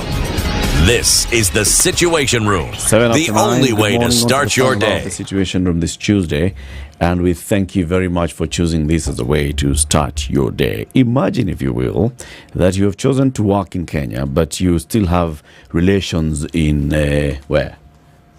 I wanted you to say it. You said Yamasokoro is in Well done. Is it? Is it Cote d'Ivoire? Okay, in Cote d'Ivoire. Okay. Lome. And Lome in Togo. Or Porto Novo. In Juba. Rumbek. Yes, Rumbek. Right? And you want to make sure that you can make payments. Yes. Because, you know, you have a biashara that you're running there. Mm-hmm. Or you have family that you're supporting there. Or you have somebody's school fees that you're paying. Whatever. That you just need to make a payment into that country and you're here. What you just need to do is, if you are a holder of an account with EcoBank, is do what you do. All you need to do is go. It will be like you never left. Go where? If you were going from Juba, where you live, to Yamoussoukro, you would not have to shut down your account and open another one when you got to the shores of Cote d'Ivoire. All you need to do is just continue. So long as you have the mobile app and you're plugged into the platform, EcoBank says, you know what, we have a better way of doing business. You don't need to shut everything down. You just come in and carry on as though you never left. It's a better way. It's a better Africa. Very, very, very true. And also reminding you, if you have a plan, you're thinking of a plan, or you're sitting back and thinking, oh my goodness, everybody around me seems to have a plan, except me. Well, you too can join them and have a plan. And it's important to have a plan, because that's how life is in your city. Life is like that, and without a plan, your life can be fairly miserable. And you always keep sitting back and asking yourself, so what happened? You're not sure where you're heading. You're not sure where you came from. It's because you just didn't have a plan. And the beauty of a plan is that you can change your mind and you can change it. Yes. Yes. But it has to exist. It does have to exist. Yes. And it's always important, as we are bringing up young ones, to actually also teach them about creating plans, and early enough. And because they look at you and think, mzee huyu ananisumbua na pesa ni yangu, hasa anza kuniambia, no. Just send them over to ICEA Lion, and ICEA Lion will help them to come up with a plan, to execute the plan, to realize the full benefits of their plan. Email plan@icealion.co.ke, visit their website icealion.co.ke, or you can follow them on their social media handles ICEA Lion, and you will be able to have a conversation with them, whatever you're doing. Our next guest is a human rights defender. He is a thought lead at the Utu Heritage. His name is Alamin Kimathi. Those who know him, know him. Those who don't know him are about to know him. Alamin Kimathi, good morning. Good morning, Eric. Welcome to Kenya's biggest conversation. That's the hot seat of the situation room. Asante. Karibu sana. I see nywele ndevu nini na kichana kwa mfuko. Hey. Yeah? What's the thing, yeah? Whatever you are, ikifika mahali fulani. It's just for my beard, not for my hair. It's just for the beard. Yeah. City kona. I'll lend it to City. Lend it to City. I'm not surprised that City has one as well. Why are you saying you're not surprised? It's you. I'm stuck in nywele. On a good day, I'm in locks. Yeah. On a good day. On a good day. This is not a very good day. Why? You see what's happening around you? Okay. City, kichana sawa. Jali, we know you have it. Tumeamini. No, I was looking for something else. Oh, you forgot? Yes. You conned us. He went into the bag looking for a comb. He was tricking us. He forgot and started looking for something else, which he also didn't find. Yeah. Why don't you look for today's proverb, City? I'm sure that one you'll find in that one I have before me, as you can see. Our proverbs for the whole of this week are from the country of Benin. Many words do not fill a basket. Many words do not fill a basket. Babu, what's your interpretation of this one? Wow, I'm not a proverbs man. I pride in being an oratorialist, but proverbs are not my kind of thing. A basket and many words. How many words will fill even this space? Leave alone a basket. Yeah, so many or even tons of them will never. But a few words might fill a basket, just a few. The right words and the right energy behind the words. Thank you. The right words might fill a basket. That's a completely different perspective, and it's a very fine perspective. Yes, because some words are so weighty that they achieve a lot more than any action can. Yeah. Just the words themselves. Yes. Yeah. And that is true. You're a sage. Kabisa. Alamin, what is Utu Heritage? Utu Heritage is a collective that works with collectives. So it's a collective that is based on the Utu philosophy, bringing people who are thinking that it's our time now to get away from the systems that we've had longest of time and go back to realizing the essence of humanity based on our Africanness and to regather our spirituality, to lead us forward, to sort us out first, and sort out our problems, which are, most of them are based on imposition of anything else but our Africanness, or rather supplanting our Africanness with alien systems that are not ours. And therefore, we've gone back to dig out what is ours, what are we?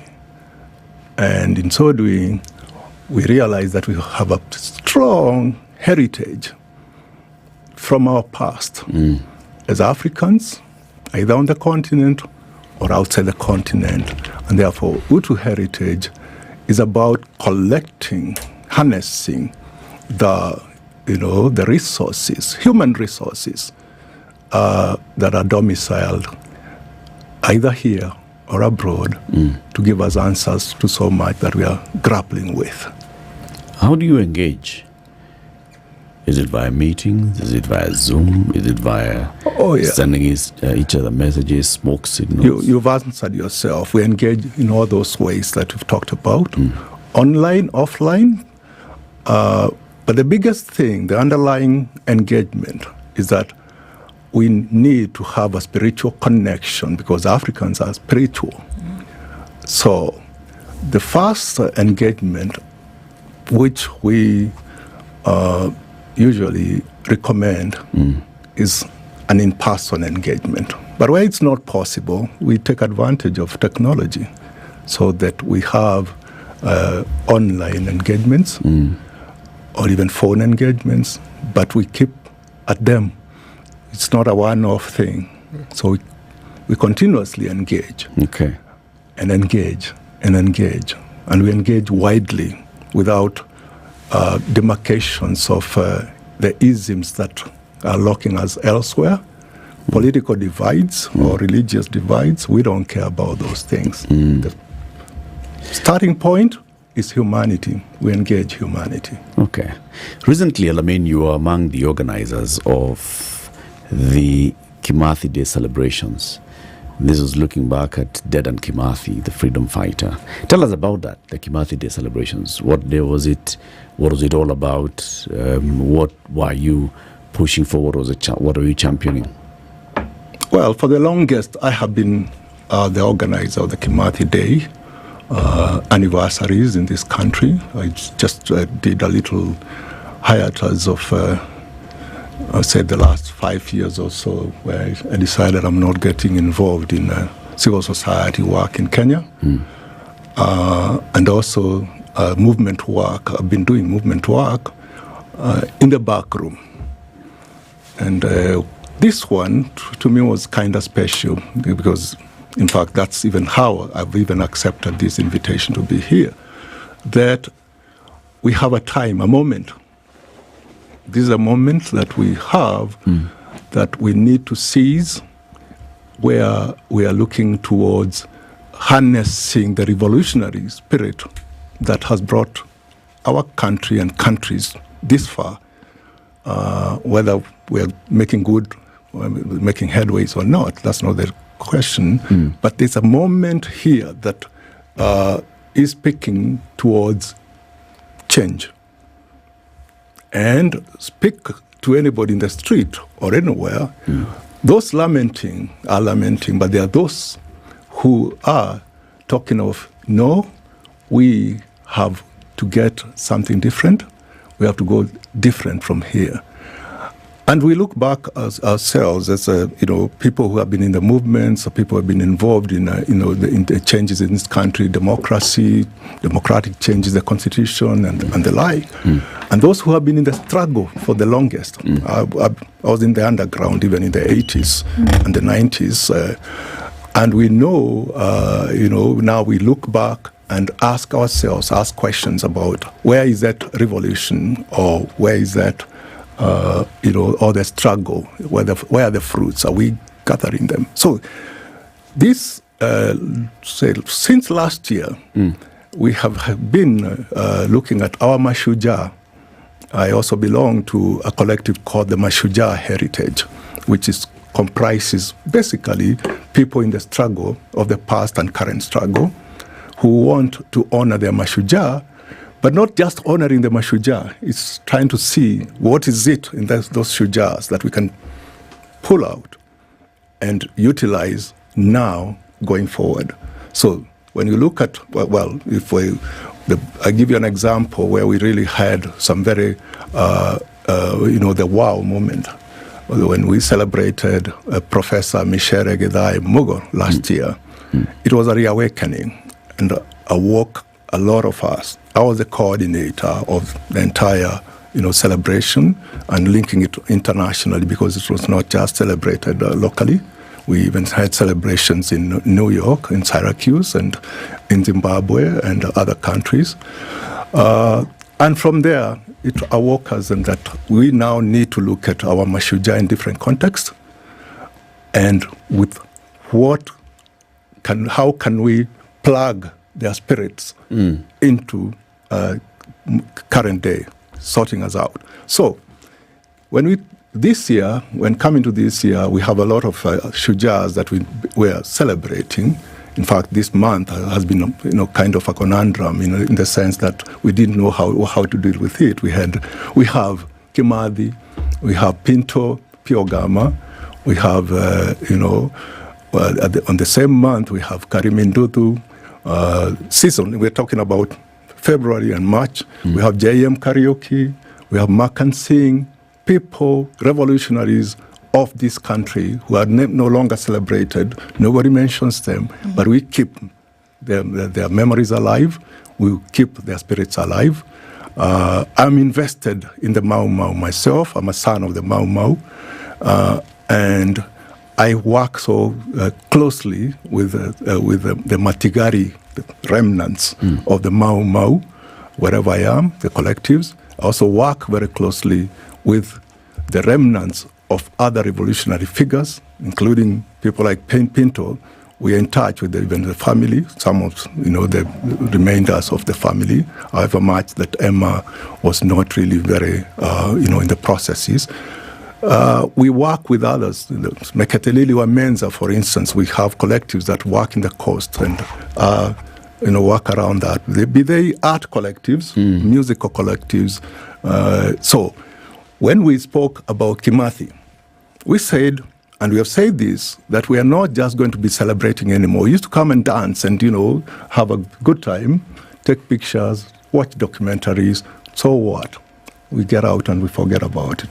In our conversation, and basically this was a conversation between just me and my comrade, Willie Mutunga, Dr. Mutunga. We said, no, this is just, we can't continue this way. We have to have a political agenda to our conversations, to rekindle the spirit of Kimathi of what they were doing and put it in context now for the country to work with. So we struggled to get a new constitution. The constitution is for us just a site of the struggle. Yeah. It's not the end to everything.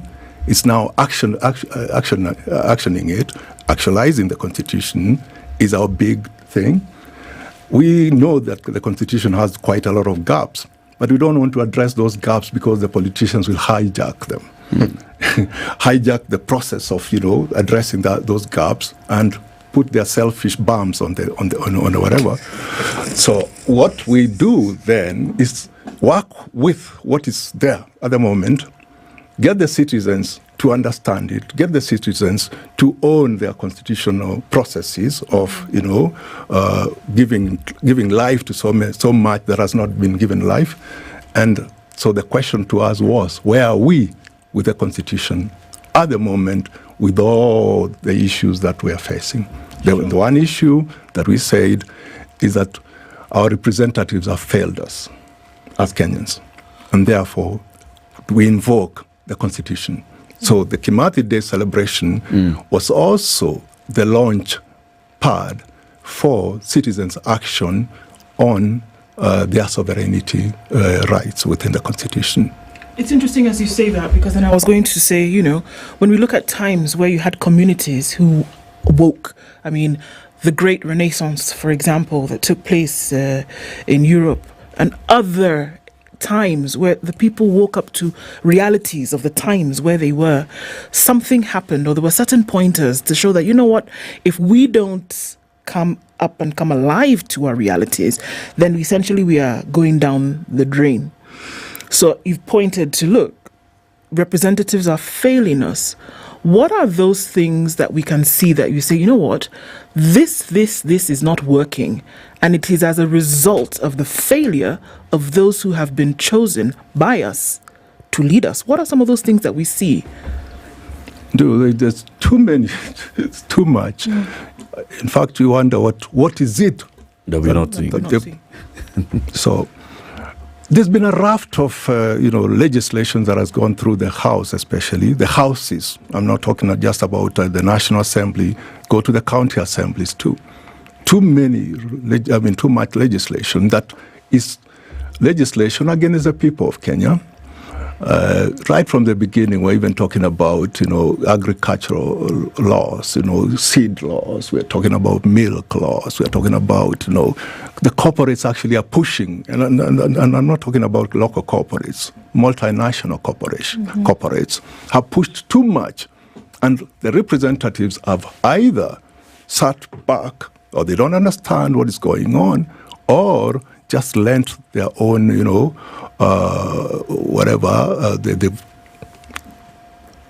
spinelessly accepted that this just goes.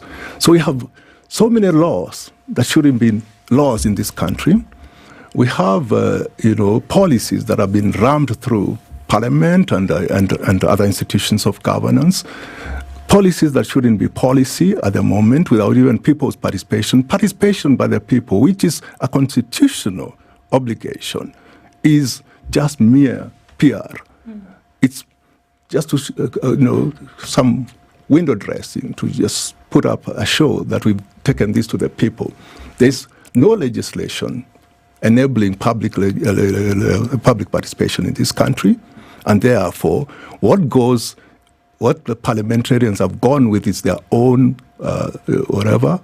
thoughts about stuff that they might understand or not understand, without the people coming in and saying, critiquing it, and us having the benefit of the law to even follow back on the critique that is coded and recorded for us to say that law is based on participation somewhere where people said 1, 2, 3 things. We don't have any that kind of. The public participation bill is deliberately lying somewhere within the legislative process, and it's never going to be legislated on. So many of the constitutional clauses that require Parliament to go back to the people to engage player specific actors. It's not been done in this country. It's only been done as some sideshow. But then, the Constitution gives us recourse, doesn't it? Yes. So, first of all, we exercise our sovereignty by delegating it to these elected leaders, and we participate in choosing the leaders and then delegating part of this sovereignty to them. Then the Constitution also gives us the powers to take care of errant leaders. We know that in every 5 years or so, we have an election. In between, we have recourse. We can go to court and the judiciary and say, look, our leaders are abrogating the Constitution by doing this and the other. And then the courts can come up with decisions that say, this is actually true. This is going against the Constitution. We have all this. Are we saying that leaders have failed and we have also failed to hold them accountable? Yes, you're right. Leaders have failed. And they've also set a mechanism to ensure that they are not held to account. The recall clause that you're talking about, look at how watered it was by Parliament to a point that is actually nonsense. It means nothing. Try to follow that law to recall a leader, an errant leader. And my friend, you'll be there till the next elections, waiting for that to happen. The only thing that you can utilize to recall a leader is one with a criminal offense. Yeah, and a real criminal offense. And well, in Kenya, I don't even know what is the real criminal offense because we even have murderers in parliament. You know, people who've been charged with murder and are still sitting in parliament. People who've gone through the entire criminal justice process and even are judged guilty. Yeah, and sentenced, and they're still in parliament. Yeah. So that clause is rubbish. It's been rubbished by... I'm actually not even talking about the just a minute, Eric. Let's go to the next one that you talked about the people. Yeah. Yeah. The people themselves, before we get to direct exercising their sovereignty directly, about the representation, we have never had, forums where the people have set themselves in a way that they can hold their leaders to account or generate material that goes to legislation. Talk about county assemblies. It would be the first point of call for the people to have a village assembly, which generates the needs of that village, and the MCA takes them up, and they are taken to the county assembly, and that package for the governor to create, a policy basket or a legislative basket, which goes now to be passed by the county assembly. But what we have is top down. The governor will come with, the budget, with a whole, bunch of legislation that he wants rammed through.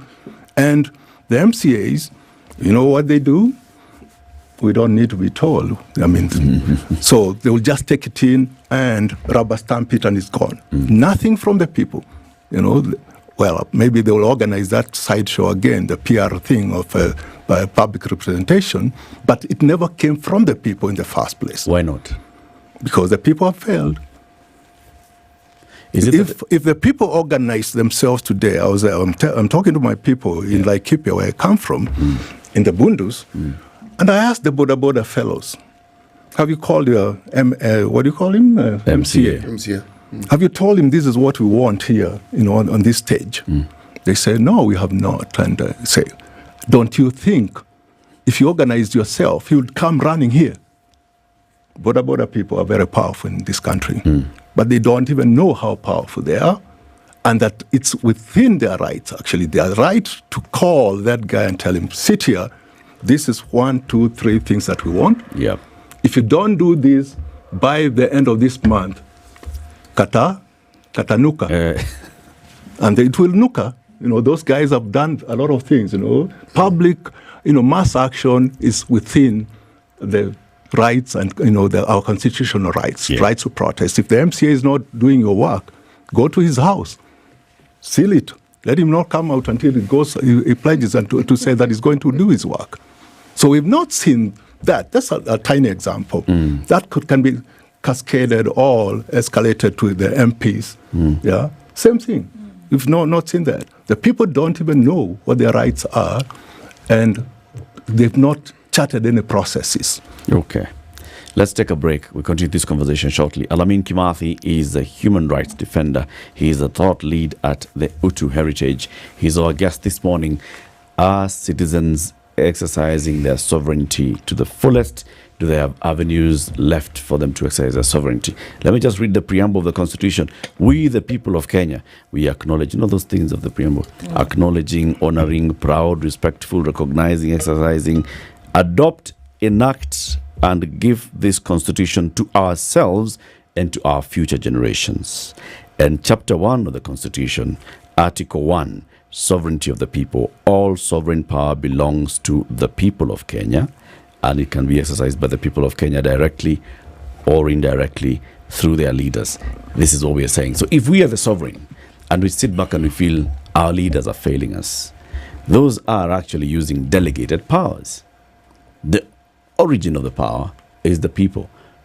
Okay, to what extent can we then exercise that sovereignty? We'll be back shortly. This is the Situation Room, the only way to start your day. Oh, finally! It's my Standard Courier delivery. At Standard Courier, we know that your time is valuable. That's why we guarantee swift and efficient deliveries to your doorstep every time. Give us a call on 0793 599 684 or schedule your next delivery by visiting our website www.standardmedia.co.ke/courier. Trust Standard Courier Service for all your courier needs. We deliver with pride. Looking for your favorite KTN station and just can't seem to find it? Well, you can watch all KTN channels on Pang. From the latest bulletins on KTN News Channel 5X0, heartwarming stories on KTN Home Channel 104, insightful agricultural content on KTN Farmers Channel 176, to the best of entertainment on KTN Burudani Channel 170. We have it all. Grab your remote, tune in to Pang and enjoy the variety of content we've prepared for your enjoyment. It is 20 degrees, highs of 27, and we'll see lows of 16. 16 will also be the low in a mostly cloudy Nakuru, going to highs of 28, and we'll see highs of 27. In a sunny Nyeri at 20. 18 and sunny in Eldoret with highs of 24, and looking into a now sunny Mombasa at 30 with sea highs of 33. 34 will be the high in a partly sunny Malindi at 31. It's 24 and cloudy in Kisumu and 23 and cloudy in Kakamega. 21 cloudy conditions in Kampala, while now in Dar es Salaam at 29 the rain is heavy. Johannesburg is sunny at 17, while Mogadishu is sunny at 30, and Addis Ababa is sunny at 19. 27 and sunny conditions in Lagos, while it's mostly cloudy at 26 in Kinshasa. Beijing is cloudy at 6, while Paris is cloudy at 5, and London cloudy at 4, with New York still Monday night 6 degrees, coming into Tuesday highs of 13.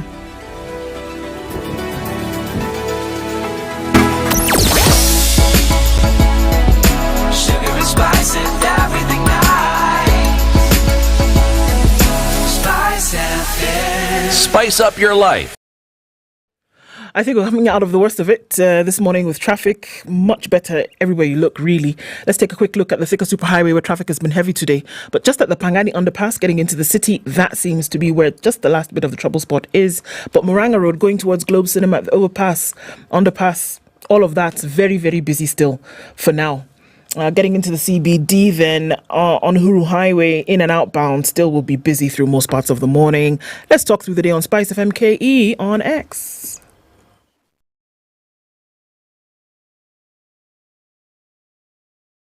Mature, intelligent talk every morning. Spice up yourself.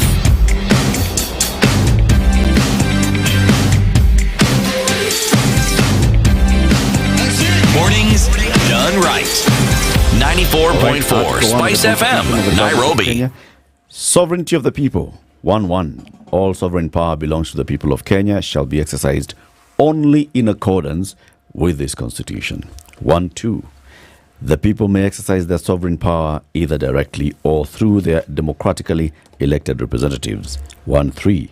Sovereign power under this constitution is delegated to the following state organs, which shall perform their functions in accordance with the constitution, and the organs are Parliament and the legislative assemblies in the county governments, the national executive and the executive structures in the county governments, and the judiciary and independent tribunals. The sovereign power of the people is exercised at both the national level and the county level. Alamin, are we fully exercising our sovereignty as a people? Well, no. We are not at all, really. At all? Yeah. We are not exercising We are our electing sovereignty. our elected. No, but do we even understand our We don't even understand what sovereignty is all about, what it is. And then when you elect, you delegate, and you let them, you give them licensed fares to do whatever they feel like. Really? Are you serious? And the other rubric, you've told us, Article 1, 2. It has two clear sections to it. Either directly or indirectly. So there are two bits of it. Yeah. Where have we done anything directly? How do we exercise our sovereignty directly? And yes, it's not even a legal issue. It's not even it's not rocket science. Clearly, the Constitution is just not mere words, like we began here with the parable from Benin. Those are words, very strong words, just one directly, either directly or by delegation. And delegation to not just representatives, but also commissions, independent commissions and other organs, judiciary and the like. We've seen ourselves, a few people, gallant Kenyans, give it to them, Okoh, Mtata, and a few others, relatively very few really, going even to court to challenge, authority on this issue or the other issue. But that's not the end of it with the judiciary. There's so much else that we need to be doing. Indeed, even ensuring that the judiciary itself has the capacity, the infrastructure, the moral, capacity, authority, because a lot of times we don't even care how the conduct of the judges and magistrates outside the bench, how it affects us, and how are they housed. For instance, magistrates, you ride with them in matatus, you ride with them, they have no basics, and you expect that these are the people who are going to protect your rights and defend you from whatever. These are guys you can even get on a knife in a matatu and tell them, hey, if you don't pass this thing, you're in trouble with me. Or chukua hii, go and sort me out today. We don't care about the magistrate, but we care so much about the Chief Justice or the Justice, the Justices of the Court of Appeal and the others, whom we give a lot of, perks, privileges, we give them protection, we give them motorcades, huge ones. When there is a fellow in Migori in a court who sits under a tree, a leaking roof in the court, and they live with the people there very, very, cautiously. They have to, So that's part of it. What are the people doing for the judiciary themselves, challenging the authorities? We hear the president coming up and saying, we are going to give you, add more money in the whatever budget and stuff. That's not the president's business. It's not him to even add money. Money, the treasury should actually be very independent of the president. But those are questions that the Kenyans would never ask about the other institutions. There are so many others that have already been captured. I can deal with mine. We fought so hard in this country to get the Kenya National Commission on Human Rights. But the KNHCR has been repurposed. It's not there anymore. We remember why we even had the chair of the commission having the same level with the judges of the High Court. Is that there are going to be tribunals. There are going to be commissions within the commission. There are going to be investigations and such things, and that therefore they have powers of summoning anyone, and even setting out a tribunal that can come up with clear, rulings which have the force of law. But the commission, have you ever heard it of, since the Minor Care Commission? From there onwards, you don't even have any tribunal. What are the people doing about these sort of things? We are saying in then Article 1, 2, where we can exercise our sovereign power directly or indirectly, our indirect power is being bastardized. That one has been rubbished. What is the direct exercise of sovereignty? What does that mean? Ideally, Eric, ideally, there should have been a legislation, giving it life. You get every part of the Constitution that says it, there shall be. Then there must be a legislation that shows how it's going to be, clearly developed. So, one, Parliament will never do that. A kind of Parliament. It's us, the people, who need to develop that legislation and force Parliament to take it. Or, alternatively, where there's not going to be any of this happening, then the people have to organize themselves into assemblies that finally gather a force of law. Yeah? And we talk about a national convention that has a force of law based on that constitutional, the preamble, the Article 1 itself, and several other articles that will give you the muscle and the capacity to ensure that any assembly by the people is an assembly whose, deliberations are legal and have, legal impact. And the import needs to be seen by the institutions taking up what has been passed. So from here, then, it behoves the country, the people themselves. We hark back to our history, CT. Remember the constitutional review process? Up to Bomas, for a long time, it was just the people's process all the way to Bomas. It gained the force of law at Bomas.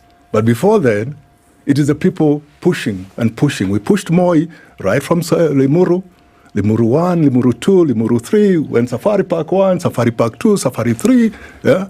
Then from there, we ended up at Ufungamano with the Ufungamano Commission. Initiative. Ufungamano People's Commission, where we had our own commissions under Okiombaka, and the Reverend Mutava Musimi and the like, the NCEC process. And that forced Moi to come up with the CKRC. Not the CKRC. The CKRC was a merger between this, the People's Commission and the Guy Commission that was created by Moi. Remember, Raila Odinga was the chairman of the parliamentary team, select committee that formed the constitutional commission headed by Guy. But then there was a crunch, remember that Guy himself had to reach out. Give it to Professor Ashpal Guy, that he said, I can't do this thing. We can't do it alone when the people are on the other side against us. So he talked. They came together, we negotiated, and we had a merger of the commissions, two of them. Well, a lot of us, a lot of my colleagues whom we had appointed as commissioners lost out in the, when the merger happened. But we had a very powerful CKRC as a result, and going to Bomas. But there's one point that I wanted to make, a point of history. At Ufungamano, just before the IPPG 1997, the Interparties Parliamentary Group met and passed those IPPG minimum reforms. They were against the people. We were meeting at Ufungamano, and we had already come up, and again, this is before Raila crossed to Moi's side. But on the day that the IPPG was meeting, there are some people who were said to have betrayed the commission, the people. They met as parliamentarians and decided to go with Moi for the minimum reforms to happen so that we go to the elections. And remember, the clarion call then was no reforms, no elections. But they went into a facility to agree on minimum reforms. And we were in Ufungamano, where we were declaring that Ufungamano meeting, the assembly, a constituent assembly.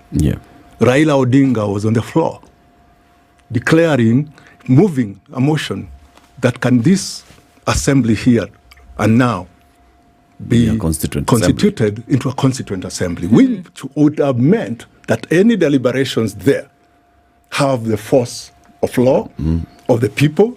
So it could even have, been leading to a coup by the people. But that was happening in the absence of a constitution, and a constitution that mandated, the people to do that kind of a thing. Does this one mandate us to do that? That's the thing. That's what you are reading. The preamble, Article 1, and the Article 1, 2, with all the rubrics, the two rubrics that it has. Does it say that by exercising our sovereignty directly, this is how we shall exercise that power directly, because I think that's where the question emerges, that yes, we are the sovereign. Yes. Like I asked earlier, it doesn't necessarily have to say even this is how. It was already said clearly that sovereignty belongs to the people. And the people will exercise their sovereignty in accordance with this constitution, either directly or through delegation to representatives and these organs. Okay? It doesn't need to say how. The how was what those representatives ought to have worked on. Now, when they haven't, we can't be left there, at their mercy. We have now to give it the how as the people of Kenya. It is us, the sovereigns, who need to say how, not the representatives who are our servants. Do you get how do we? This is my question here. Yes, because now we'll go to the how. The how. And there has to be a certain state of mind, in my opinion. Yes. Because I don't know if the word to use is difficult, but shouldn't there be a state of mind where people have gotten to the point where they realize this power that rests in you? Because without the realization of that strength that you actually have, the likelihood of you acting is minimal, is low. But I think that where we have seen, and I think we have very many examples. I mean, these guys always try to call me freedom fighter here. But I think we've seen very many examples of when people have actually come out to express that power. But it has only been at a place whereby there has been the realization that you actually do have it and to what levels you do. Yeah. What likelihood will we see somebody These guys going are right calling you freedom fighter, and boarding up the home of an MCA? Can you see that with the majority of Kenyans today? They will do that today. Actually, yes, I can. Yes. If it will happen when it gets to the point whereby your nose is at the wall. But it's at the wall now. Is it? Is that even gone beyond the wall? It's gone beyond the wall. People gotten to the point whereby they will take that action. Yes. And it's not happening today, so why? Freedom fighter. Thank you so much, because this is a statement of a liberator. They are on the wall. They know it. They've been pushed to the wall. Yeah? The only thing that they don't realize is not that politician who they always depend on whenever they want to do anything, to get out of the wall. They're waiting every time you even hear, tunangoja, Raila kituambia tuende, tutaenda, or so and so is going to do whatever. Now they have to realize, and even with the current developments, that those are not the ones to get us off the wall. That we need to to organize ourselves to get off the wall. Without those politicians, then therefore it behoves on them to come up with the alternative leadership, okay, to what they're having. Because those ones that they're relying on are completely, visibly, and evidently captured. And they know it now. Those are people, either government or the other people out of government, they are in the same game. There's two sides of one coin. Yeah?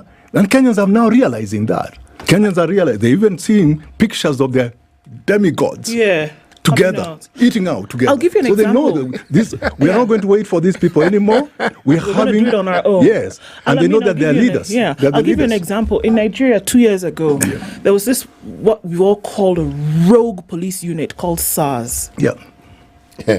And the things that they would do, sometimes unspeakable to people, innocently walking along the streets, and this was around the country, innocently walking around the streets, doing your thing, and somebody, by virtue of the fact that they've been given some kind of power, they then went on to manufacture some artificial power on their own to continue.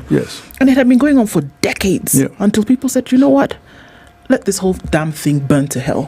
We're not getting off the streets until you end SARS. Until you end SARS, we are not do what you need to do, but let us know that the body that is known as SARS today ends today until it ends. Nigerians were cooking food in their homes and bringing to the streets so that the protesters could have something to eat and drink the whole day and night, until the government said, you know what? Okay, let's see what we can do. Whether you took those people and then you put them in other departments of the police, that's not our problem. But SARS as an entity, if it does not end, we die here. Essentially, is what it is. Because people had been killed, people had been maimed, people had been thrown in jail for no reason. Things had happened to people, and people had reached the very, very end. Yeah. And we can see the simmering of that thing. And so that's why I believe that action like that actually works. Is that what you need to hear sometimes in order to get things moving? Not just But I think so. I think sometimes you need to hear it. Remember, the thing you need to consider is what you're actually reversing. I'm using the word reversing. If you look at the throws, the troughs, and the peaks that we've had from independence, at independence, the spirit, the agitation, what people wanted, what they anticipated, independence comes, there's a lull. We've had periods. Then Moi comes in. Moi had the misfortune of people picking up from where Kenyatta had left off, okay? And they just continued and they figured, Now, what is this mindset that we develop over time that makes us so easy to be led by the nose? Yeah. And the battering and the beating that you take psychologically as a result of that compliance is very difficult to shake loose. Yeah. We are more inclined towards obeying and listening and doing. Now, as you say correctly, it's not just the problems. It is the visibility of the ineffectual and the careless manner in which the leadership whom we have elected manage our affairs. Handles things, yeah. Because they don't even pretend they live in opulence, and yet there are many Kenyans, the numbers are growing, who don't even know whether they're going to eat or not. Now, that reality is what begins to change your mind. You realize, no, what I'm putting up with. And you see the signs. You don't need to see something very, very, very strange. Look at the number of incidences we've had in the recent past where people, without Raila Odinga telling them to go and protest, have organized themselves for one reason or the other. And these aren't small groups. It's not 2 or 3 people. It's a large crowd of people. Yes. Now, those are the signs that tells you that people have figured, something? We really are sovereign, and we really can do this thing. We can do as we wish. But must it be sustained? Must it be sustained? The one thing that we need to do, we need to obviate is anarchy. Yeah?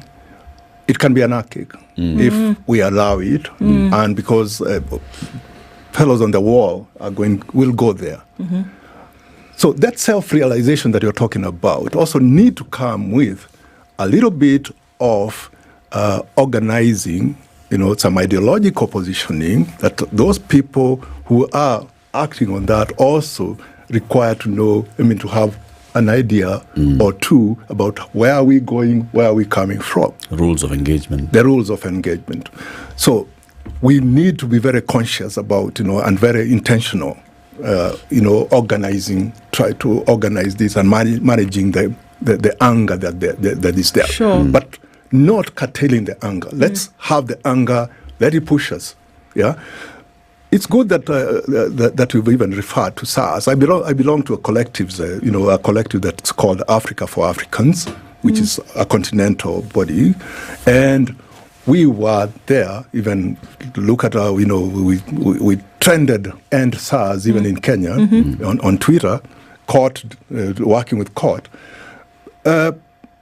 Thing that we need to tie it in again, the same mob things have happened even in other countries, and the things Haiti is grappling with is the same thing, And who is at the center of this thing? Is the imperialist up there? Okay, it's a problem that the imperialists have created and perpetuated, and right now what we are having is imperialist lackeys within us, within our institutions. Yeah. Lapdogs.